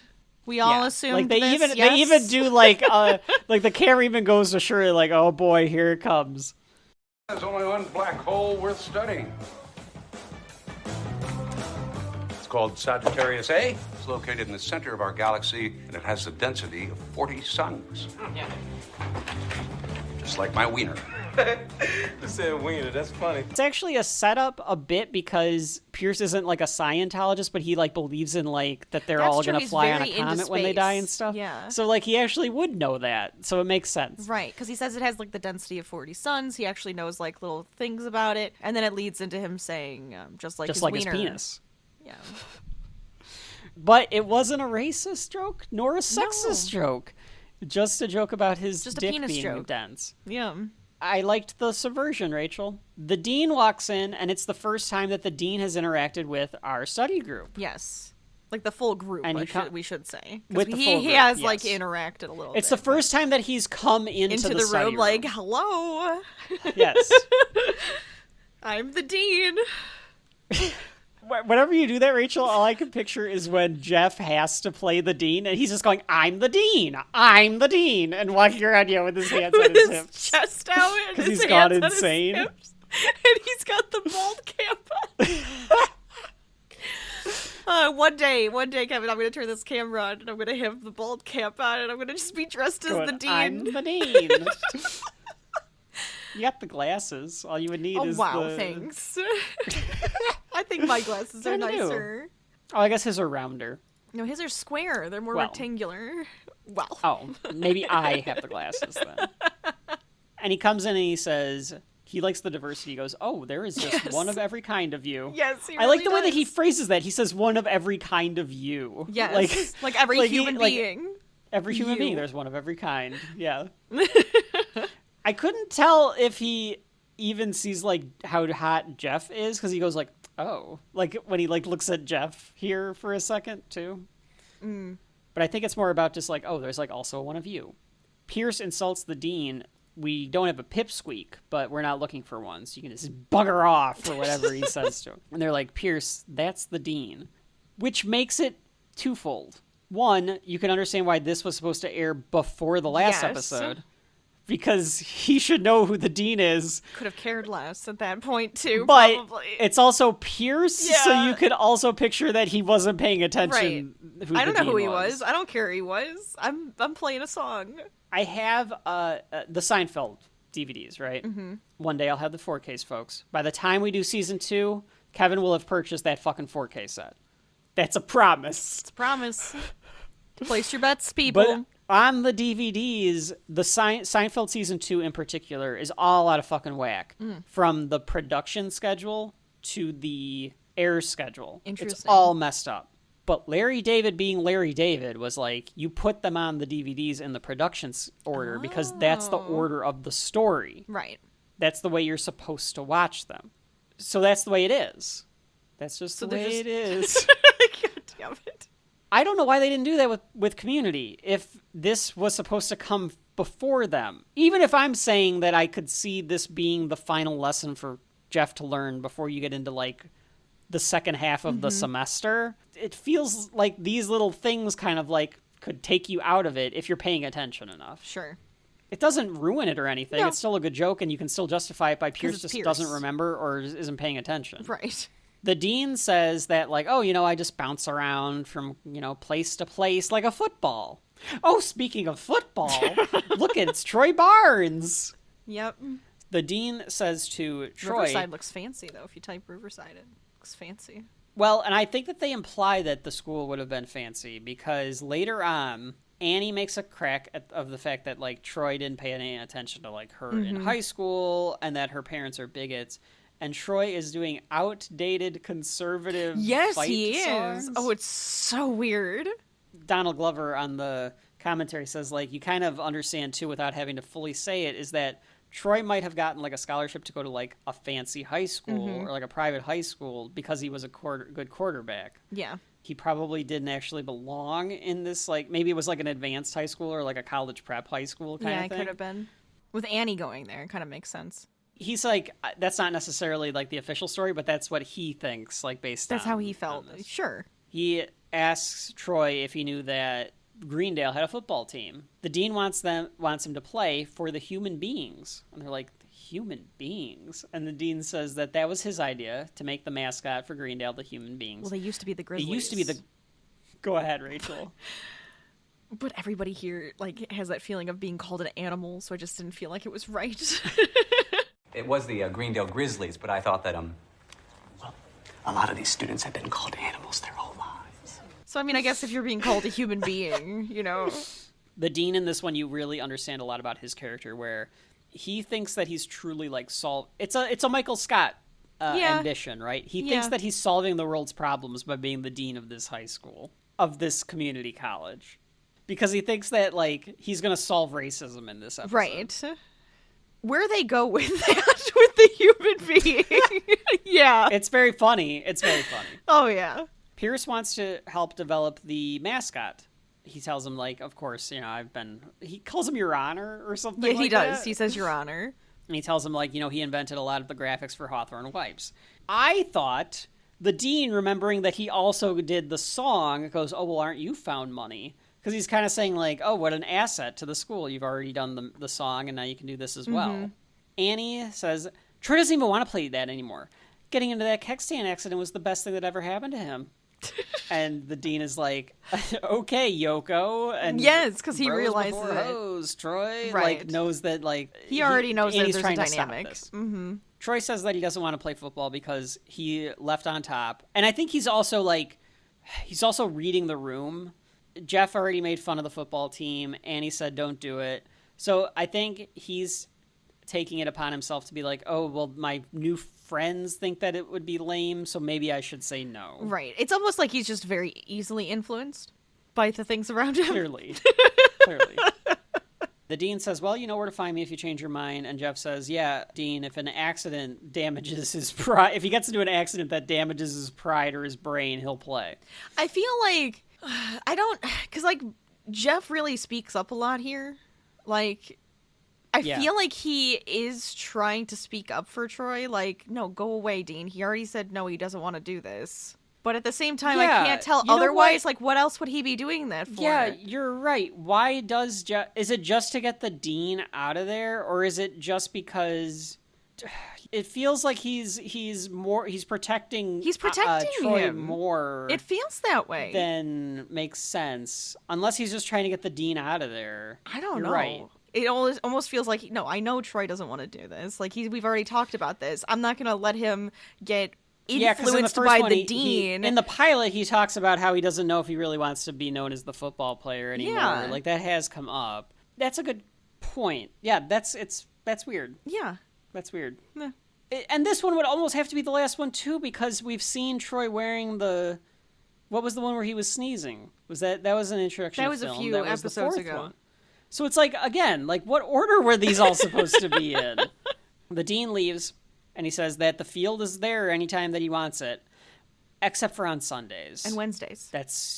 And Wednesdays. It's overflow parking for the megachurch. The megachurch. The fact that it's called a megachurch just sounds funny to me. Well, megachurches are real, Rachel. I know, and it just sounds so dumb. So they can get back to studying. Shirley says she's going to go to the bathroom. Britta, you want to come with me? And Britta says, nope, that's okay. And Shirley just gives her this look, like... Like, really? Fuck? That's weird. So Annie's like, I'll go with you. So Annie and Shirley go to the bathroom. Of course. And Britta's like, is she upset with me? I just like that Britta doesn't understand the dynamics of women-to-women dynamics. You get the feeling that Britta either had friends that were like her... It makes but friends like her, a bunch of guy friends, she's always been like one of the guys, right? Yeah, or hasn't had a lot of friends because she's just standoffish or whatever. Sure. Jeff explains to her that yes, girls go in groups. Did you learn nothing from stand-up comedy in the 90s? Yes, thank you. And I mean, it like, is kind of true. Girls do go in groups. Yeah. Yes, it's true. It's true. At least in like a lot of social dynamics. You're either chit-chatting anyways, so you might as well just keep the conversation going, so we'll all just go together, right? Mm-hmm. Or if you're in a public place, and it just feels like, I don't want to go alone. Question, Rachel. Okay. Do girls talk in the bathroom? Yeah. Okay. That's what I just said. You can keep the conversation going. I didn't know if you meant keep it like on your way to the bathroom, and then when you get there, the conversation you can still chat inside stops. of the bathroom. Okay, that is where the genders disagree, because as a man, the second you walk into the bathroom, the conversation stops. We do not talk to each other in the bathroom. Yeah, it's paused. It could be mid-sentence. You're done. You don't talk to each other. Period. Interesting. Not even at the sink. I guess because there's more primping and priming inside of the bathroom. You can so say you're gonna hello talk at more. the sink. If you see somebody, if like somebody walks in or like somebody was at the urinal and then you're both at the sink, you can say hi. No talking at the urinal. No stall to Period. stall. No stall to stall. Honestly, if it's doing unnecessary. Like a you don't really thing, have maybe, to do that, but it's just, not like frowned it's an unspoken upon. rule. Okay, yeah, no, it's an unspoken rule. If somebody breaks it, you're like, dude, what are you doing right now? Why are you talking to me? Do you not see that we're at the urinal? We're focused. This feels very Seinfeldian. Yeah, no, it is. It is very Seinfeldian. Yes. But I have had that happen where it's just like if you're in like a group of people at like dinner, like say you're at a restaurant and one of the women gets up, they'll either offer to the rest of the women, I'm going to the restroom. We like to announce that we're going to the restroom in case anybody else would like to join us. That's right. I'm going to the bathroom. Would anyone like to come with me? I mean, I think that's literally what it is, because it's like usually guys just get up and go, but it's like with a woman, it's like, I'm going to the restroom, buddy system. Mm-hmm. Maybe it's if somebody else needs something too, or you gotta like gossip or something about something. It's like, hey, something like this weird thing happened, or hey, I need something from you. Maybe that's another reason. I don't know. It's just the way it is. You need to spare a square. That's just spare the way a square, it get a is. tampon, whatever. You don't know. You never know. Guys don't need anything from each other in the bathroom. That one annoyed me. Just can't spare a square. We'll get to that. Ass. We'll get to that. God. We'll get to that in many, many years. I know. It's a good one though. Britta says, okay, well, if it did make her upset next time, she'll actually go with her. She's trying to be more mainstream feminine, or she's willing to try more mainstream feminine things. Mm-hmm. Hence the feminism part of the title. Feminism. Yes. We hit football. We hit you because I guess technically, like, did the dean talk about the you in the room? And then the you is the human being. The you is the human being. Okay, you're right. Okay, so yeah. Okay, I gotcha. Never mind. We got it. All 3 parts right there. Abed points out the sexual tension between Jeff and Britta and their will they won't they. And Jeff goes, Abed, you know that we've talked to you about this. It makes us uncomfortable when you talk about us like we're television characters. And Abed is like, it's kind of my gimmick. But we did hit on that pretty hard last week. Which, again, makes me feel like we watched these out of order because Abed was doing the alien thing. It wasn't really talking about them as part of a television show. So was the last one before this supposed to be the documentary? Or was it supposed to be... That's what I'm saying. Like, technically, if this was the 3rd one, then it was Spanish 101. And I don't remember if he talked about them a lot in that one as being... I think he did. Yeah. But he wasn't one of the main characters. That would have been introduction to film. Right. Anyway. No, we don't have to harp on this anymore. You get it. But They're not in order. We get it. He says even though it's his gimmick, he could lay low this week. So he's not in this episode very much. This is his episode to take off. He's like in one scene in the background, doesn't say a word, and then never seen again. Right. Yeah. In future episodes or in future seasons, they would have him doing shit in the background. Which is like, more fun. Out of... Yeah, like there's one episode where he's not in it at all, but he's like delivering a baby in the background. Yes. Do you remember that? Yeah, I don't remember because what that episode relationship is built up across many episodes. Yes. I love that. I love that in so the much. Background. There's so much background stuff in Community. There's this, and then there's a Beetlejuice thing. It's fantastic. Beetlejuice thing. You don't know about that one? Apparently not. Okay. Do you want me to leave it, or do you want me to tell you about it? No. Is it in the first season? It's across probably multiple seasons. It says it took 3 years to set this joke up. So I think it was apart for like different episodes even. Just a small thing. Troy is looking at an empty trophy case. No, it's not empty. There's a trophy in there. Most valuable customer. That's trophy. Right. It's very dusty. And Jeff says, like, he made the right decision to not join that football team. It also could be Jeff thinking, like, losership by association. Yes, like, the football team probably sucks, so I don't want Troy to be on it because it sucks, and then I'd look like I'm hanging out with a loser. Shitty team. Yeah. Yeah. If you wanted to make it a selfish side of Jeff. Well, we make it more selfish later. Annie wants to study more astronomy. And she goes, maybe we could do it over Milky Ways or Mars bars. And Troy, being an idiot, goes, or pancakes. Which... Because he doesn't understand. It's still a good choice, though. It's pancakes. I mean, everybody likes pancakes, I assume. Who doesn't like pancakes? Oh, I bet there's people out there who don't like pancakes. That's going to be the question now on this episode specifically. Make sure to join in on that poll. Do you like pancakes? There you go. Jeff sees his face plastered on a poster that says he's at Greendale, or he's a student at Greendale. Meet and the he's human beings. I'm Jeff, and I'm a Naturally. student in Greendale. It's such a gross looking poster. I hate it. It's a terrible looking poster. I just want to fix it. It's almost like a caricature of Jeff, too. Like, it's not... the dimensions aren't quite right. Like, they're making fun of how big of a forehead Joel McHale has. But, like, it's still not the right dimensions. It's weird. Shirley and Britta are in chemistry class, and I really wish that we've gotten to see more of this chemistry class with this teacher that is just so put out. Oh, my God. And I had a teaching. teacher just like this. I'm not even joking. I had a chemistry college? teacher in high school. In high school, I had a horrible chemistry teacher. Was it the same one I had? Probably. Was there a different one by The one that who would point? flirt with all the boys, who I don't was remember. just Do you remember her ditzy name? and stupid. I don't think I would remember mine's name if I had to.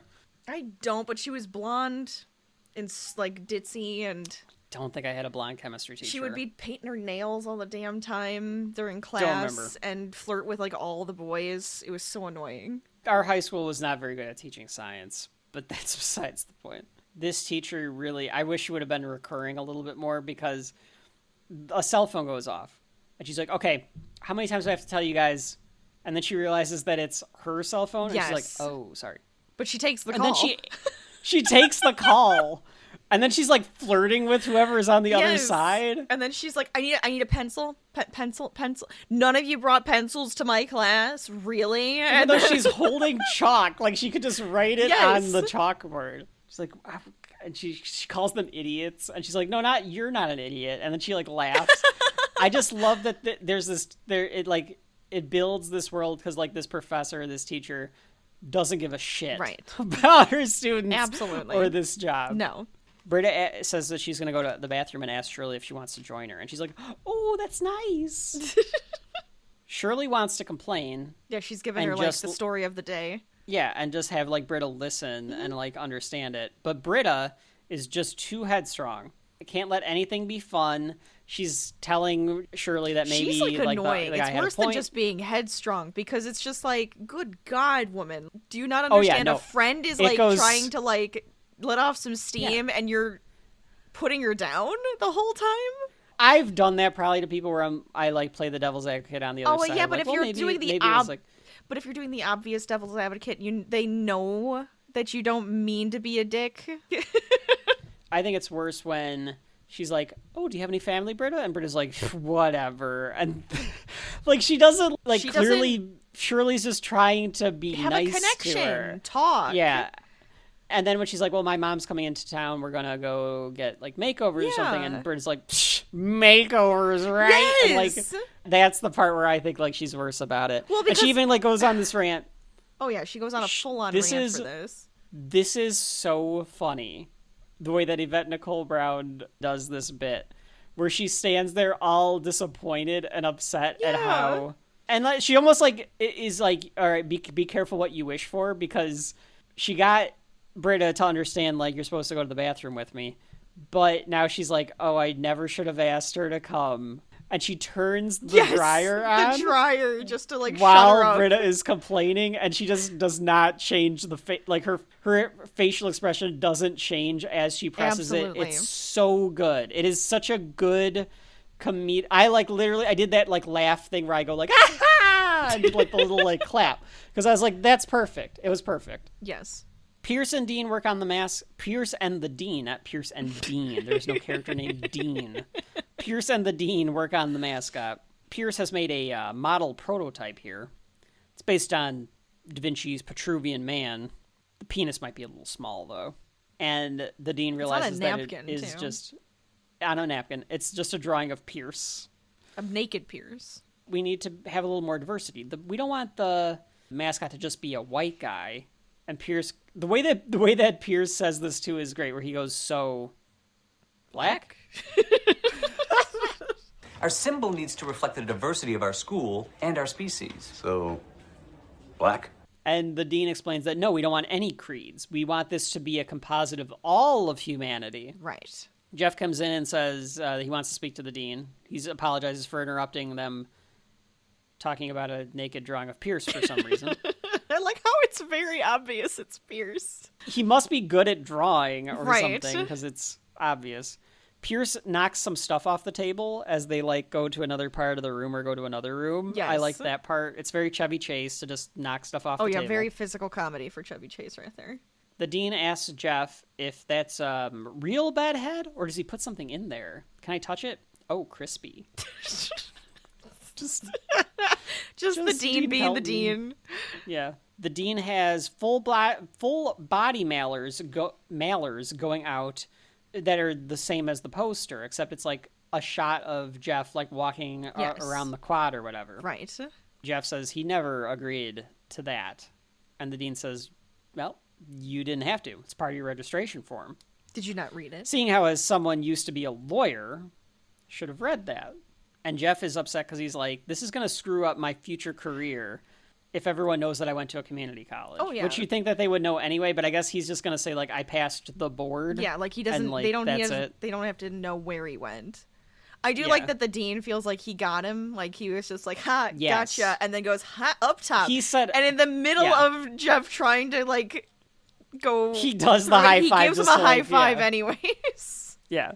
That felt very Seinfeldian, too, of just like, all right, I guess have to do this so that we move on. Yeah. The dean set this all up, though, because he's like, well, it looks like we might have an opportunity. If Jeff can get Troy to play football so that he can announce to the press that Troy Barnes is playing for the Greendale Human Beings, he'll stop using Jeff's image. Otherwise, he's going to send them out to a bunch of businesses around town, like law firms, lawyer companies. Legal gatherings. Are you blackmailing me right now? I think so. What does he say? Is that what he says? I can't remember. Yeah, he says, I think so, and he looks confused. Okay. For some reason, I just had this pop into my head at this point. I had this weird thought that he sometimes reminds me of Stanley Tucci. So I'm like, he's kind of like Stanley Tucci's little brother. Yeah. Like, if he had a little brother, that's what he would be. Jim Rash and Stanley Tucci could play in some wacky brother comedy. Yeah. If all would have went well with the World with Community, Stanley Tucci could have came in and played the dean's brother. Yes. Yeah, that would have been actually really fun. I don't know why, but that's what popped in my head. The Tooch could have gotten loose in this one. The Tooch could have been loose in the college. Damn, what a missed opportunity. And Stanley Tucci basically playing a version of the dean in the Hunger Games when you think about it. Pretty much. Shirley's going to the bathroom and Britta goes, oh, I'll come with you. And Shirley goes, that's all right. So she realizes that she's failed at going to the bathroom with Shirley. You failed the feminine, what's the rite of passage? Going to the bathroom together? Yeah, she's failed that rite of passage. Yes. Absolutely. Annie flirts a bit with Troy, but Troy does not get it. And Jeff pulls Troy away and is like, I'm going to bring him back. Like, don't worry about it. He realizes that Annie's, like, infatuated with him. Yes. It's becoming more obvious, I think. Jeff talks to Troy and says, like, don't you miss playing football? And Troy says he misses being part of something and having a coach, knowing what to think.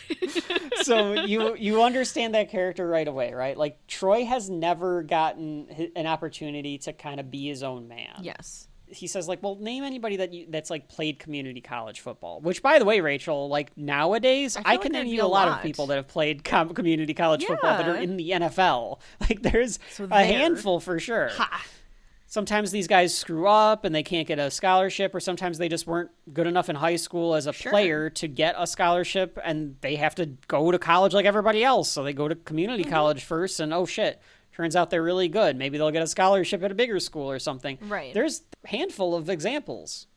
And he says, all right, fine. Name players who started at community college. And he goes, who's your favorite player? And Troy goes, me. Whoa. I love the blew his aloofness. A charming aloofness. Absolutely. Jeff says, let's go out to the Thunderdome. And it's this like crappy field. Like the grass is really bad. Yeah. There's like hills surrounding it. It's like a really shitty football field. Yeah. And then you see everybody in the background and you're just like, okay. It's not the best. There's like they don't know old what they're people. doing. There's apparently you can see a pregnant lady, but I don't remember being able to see a pregnant lady, but apparently there is one. Troy even calls it out later. He's like, is that linebacker pregnant? He says at some point. Right.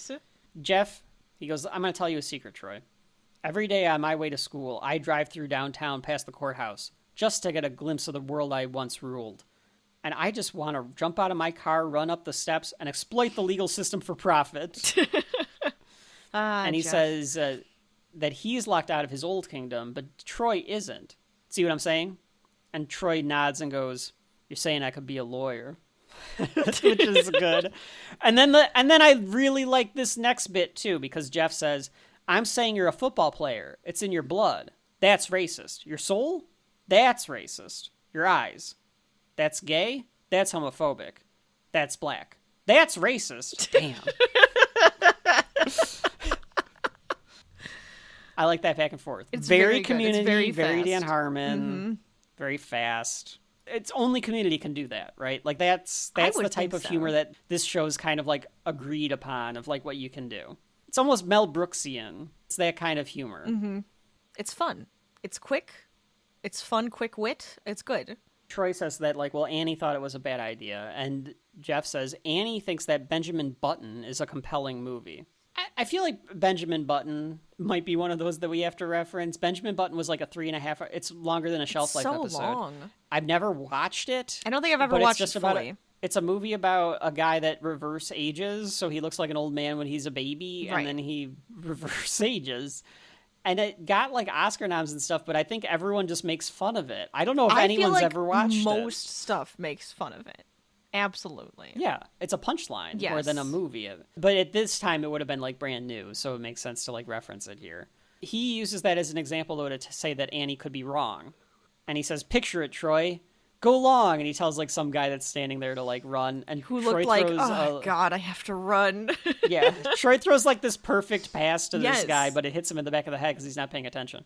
They said in the commentary that it took a ton of takes for them to get that right, and I couldn't tell if it was a joke or not, if they actually had Troy throw the football.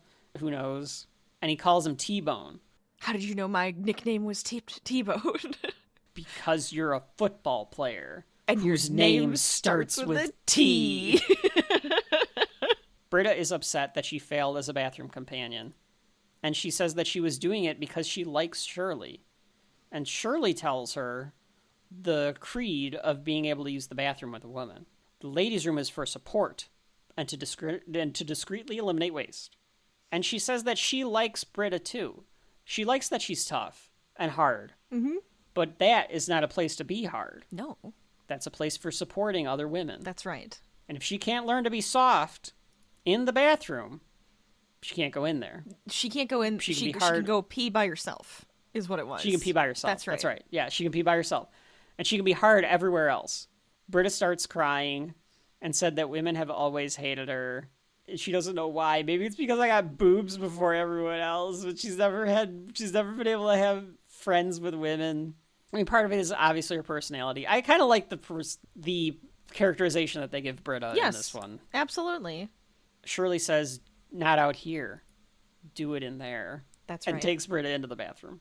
Troy comes into the cafeteria, calls himself the Wonder Boy. Acting like the biggest douche nozzle, like high Yeah, school you get a football feeling player. of how he acted. Yes. Yeah.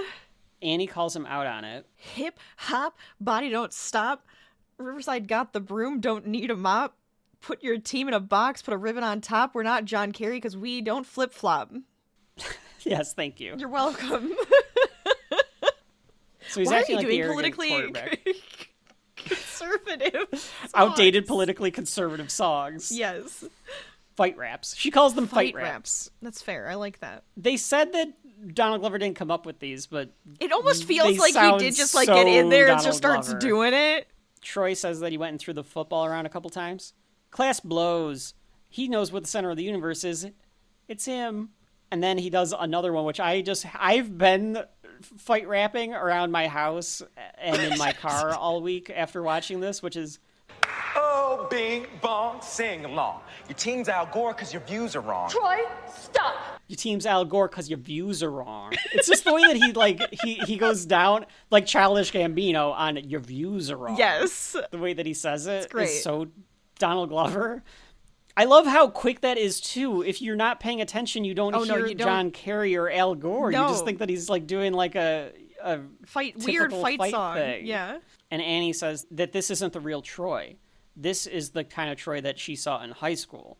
And not to forget about all the people that care about him now, that he's like able to act like himself. Mm-hmm. Because she wasn't able to tell him in high school because her parents are bigots. And Troy says, Jeff said that you'd say that. That's true. In the meantime, Jeff enters the dean's office, where Pierce and the dean are making the perfect mascot off of a human color wheel, which goes from so seal ridiculous. to Seal's teeth. There are colors everywhere. There's different mouths and eyes and hands, and I think it's a butt or something. It could be. There's like different. There's pecs. Irish chin. They're trying to avoid all of these stereotypical things, like Absolutely. an Irish chin. The noses. I was saying, you know what all they have to do? Because I was like, I don't remember what the color is for Greendale, and I kept going, well, it's Greendale, maybe it's just green. And I was like, but it's like baby blue. It is. It's like a blue color. But I was just like, but if you think of like a green morph suit guy, then it could be anybody, and you could use it as like it could be anyone. Yeah, you could just use. I mean, that's kind of what they end up doing. But they do it in a creepy ass way. Like at least this is like colorful. Like you could do like a blue morph suit to go with the color of the school. Yeah, that would have absolutely worked. That's it. Just, with their symbol on the chest. It's not completely inclusive though. Like this because Smurfs get to have like the highlight. Yeah, but this is very funny. Seal, I don't think we have to explain. In the year that we're recording this, he was in a Super Bowl commercial. So if you don't know who Seal is, you can look him up. And the rest of these references for that matter. Pierce says that the nose is in the kiln for the prototype, so he goes to get it. Yes. And he asks the dean if he would like a coffee. And then he says the color of a person to tell him the type of coffee he wants.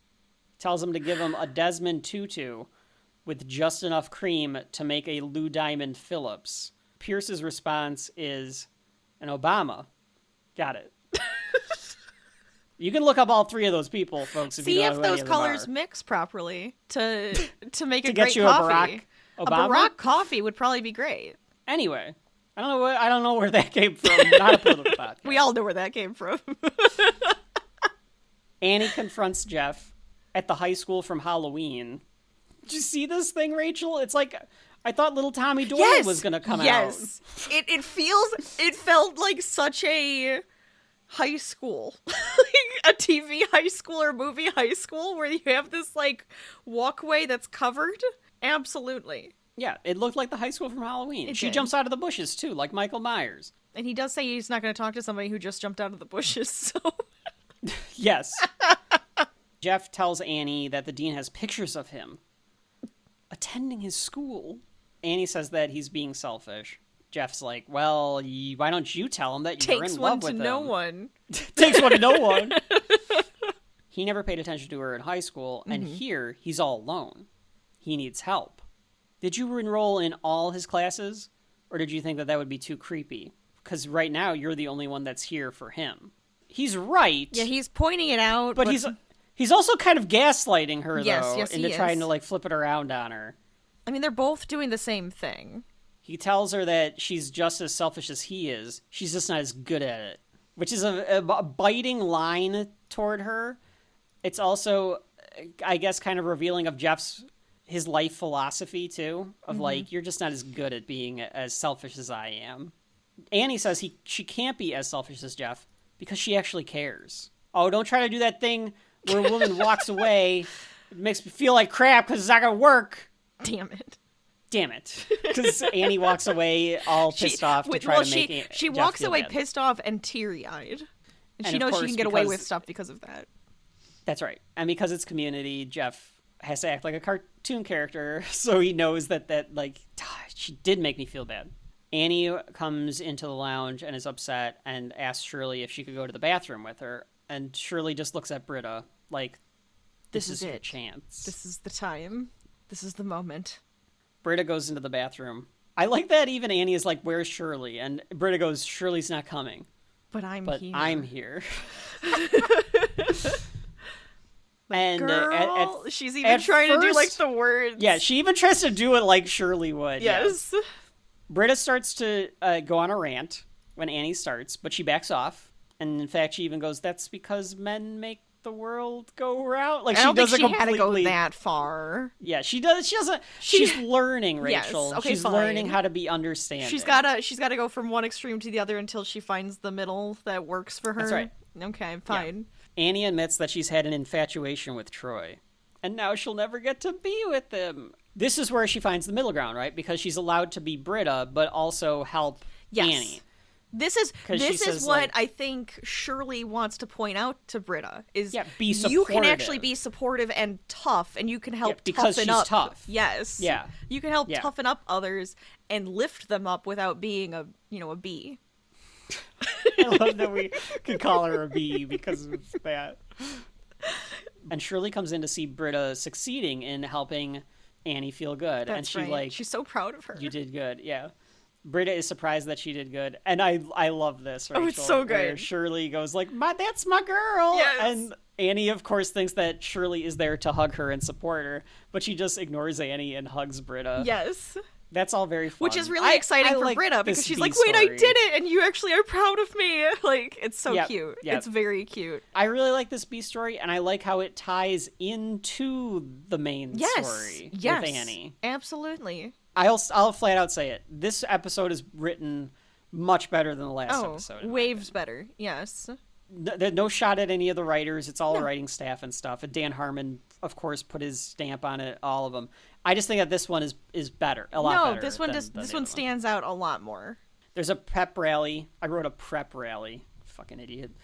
There's a pep rally that night with Troy leading this mismatched team. There's like an old man there. There's like guys that like clearly cannot play football and stuff. But he's like doing his like Troy thing and his Donald Glover thing where he like does like all the smooth walking and like trying to cheer them all on. Of course. The Jeff signs in the walks background are and- funny. You know, all about like what the do they human say? beings and like let's go. They're like crossed out like the names of like a bunch of different teams, right? Yes. Because like they could never come up with a name. Yeah, there's like But Grizzlies. There's Crickets. another sign that says the dentists. Boo, you suck. Boo, dentists suck. So they must be playing another that's what college. I'm thinking. That's That's the like a dentist dental college. That's pretty good. Yeah. Because we never hear about a football team again, or Troy playing for a football team. He just does it in the background. It's unnecessary. Well, and he Maybe does it does- because of what we find out. Yeah. Jeff tells him not to do this. He got all out of football what he was going to get in high school. He's not going to get anything more out of the game. Mm-hmm. And Jeff says that he was exaggerating. It's his gimmick. Which brings back what Abed said. Yes. So again, that's where I'm saying like the writing is solid because it does the connection between Abed and Jeff, and I know that it's the same person writing it, so it's a self-insert and everything. Yeah, but they did a good job with that. But it works because it's narratively cohesive, and it's Yes. fun to see it call back on a different character. Troy says that he hurt himself on purpose, that It was too much. the It was easy way overwhelming. out. He didn't like being the star player. He didn't want to be a star player anymore. He didn't want to go to college with that kind of pressure. He couldn't handle it.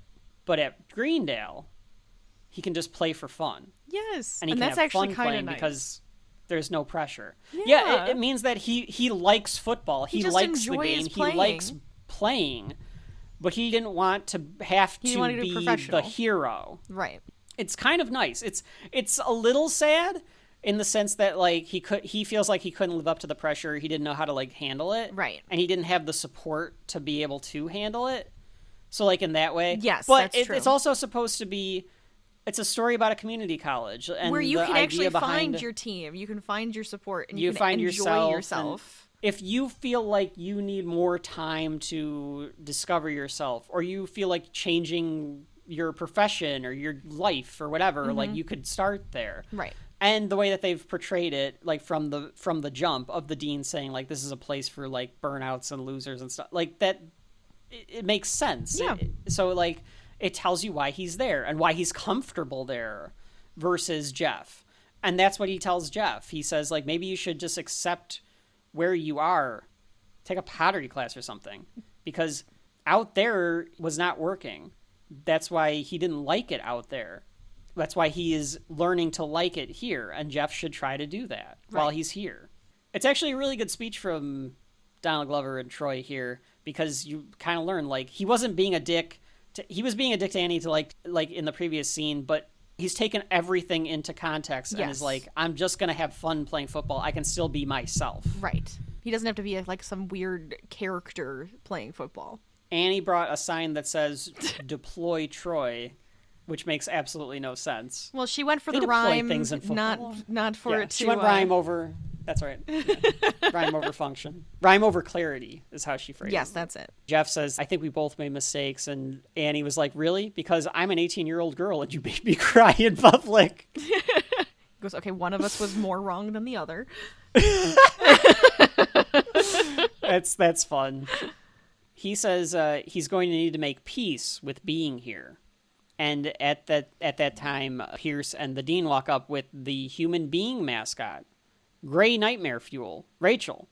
Oh, it's horrifying. Can you describe the human being mascot?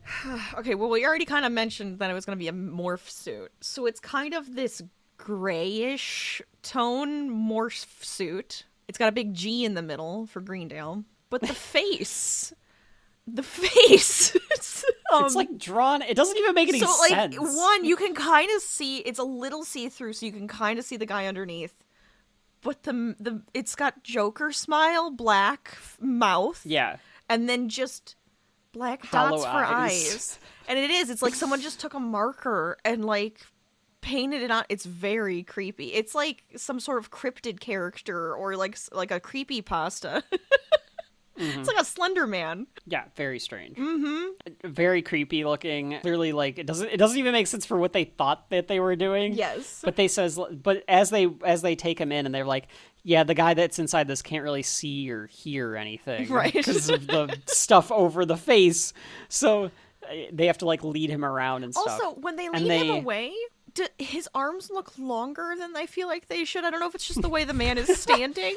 I think it's the way he's standing because he's like very stiffly it's really like walking. Creepy because it feels like some creepy creature that they're bringing into the school.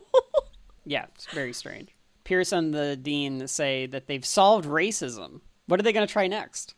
Maybe something for the disabled or albinos? Disabled albinos. I think or disabled albinos. That's right. Lovely. I like that earlier in the episode when Jeff says, I think not being racist is the new racism. Yes. It felt like, which I think, oh my God, what am I? You're trying not to be racist is very racist. Yeah, and I think that's kind of part of the point of the whole thing. The whole shtick. Of the whole thing where it's like, the more that you're trying your damnedest to take every race out of it.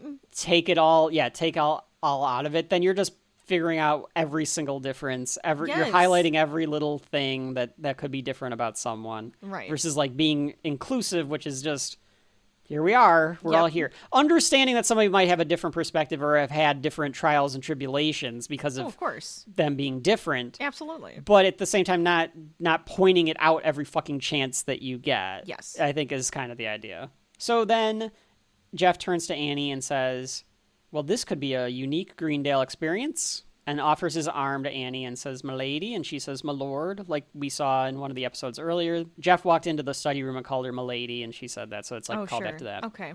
That's community. Just their little cute thing that they do together. Mm-hmm. They go to the rally together, with Jeff agreeing to just kind of go with the flow.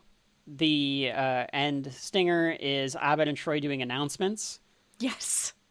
And ridiculous after they do some stupid announcements, and then the security guys come to like bust them up, and they look exactly like Troy and Abed, and they do a Marx Brothers mirror thing. Hand. They both like come up with the hands, and it cuts. Yeah. And that is the end of football, feminism, and you.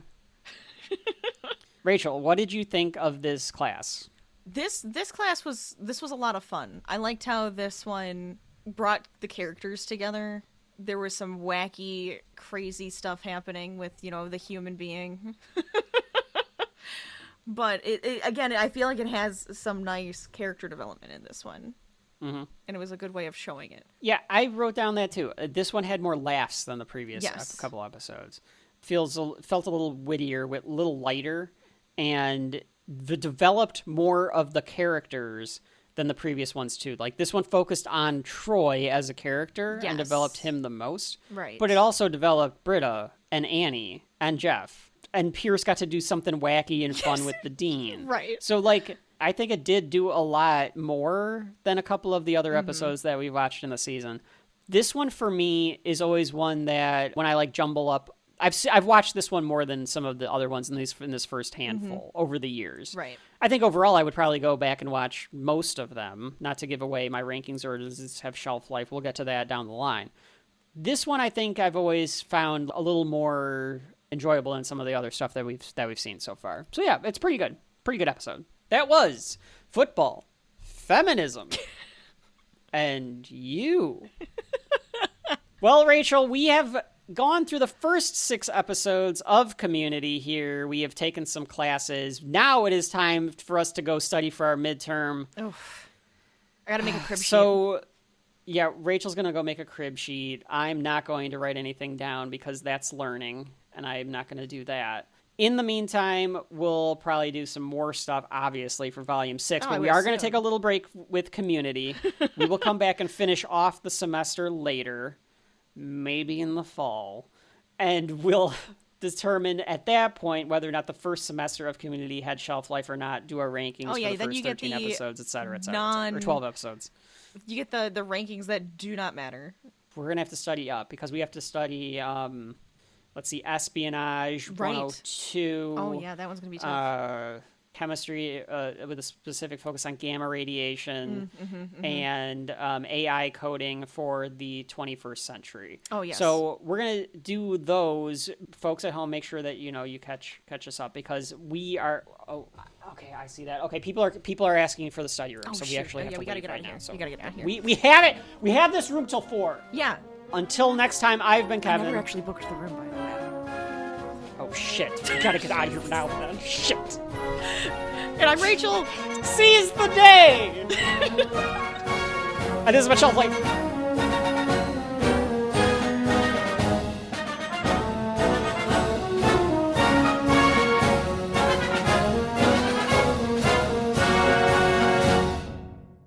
I'm saying you're a football player. It's in your blood. That's racist. Your soul. That's racist. Your eyes. That's gay. That's homophobic. That's black. That's racist. Damn.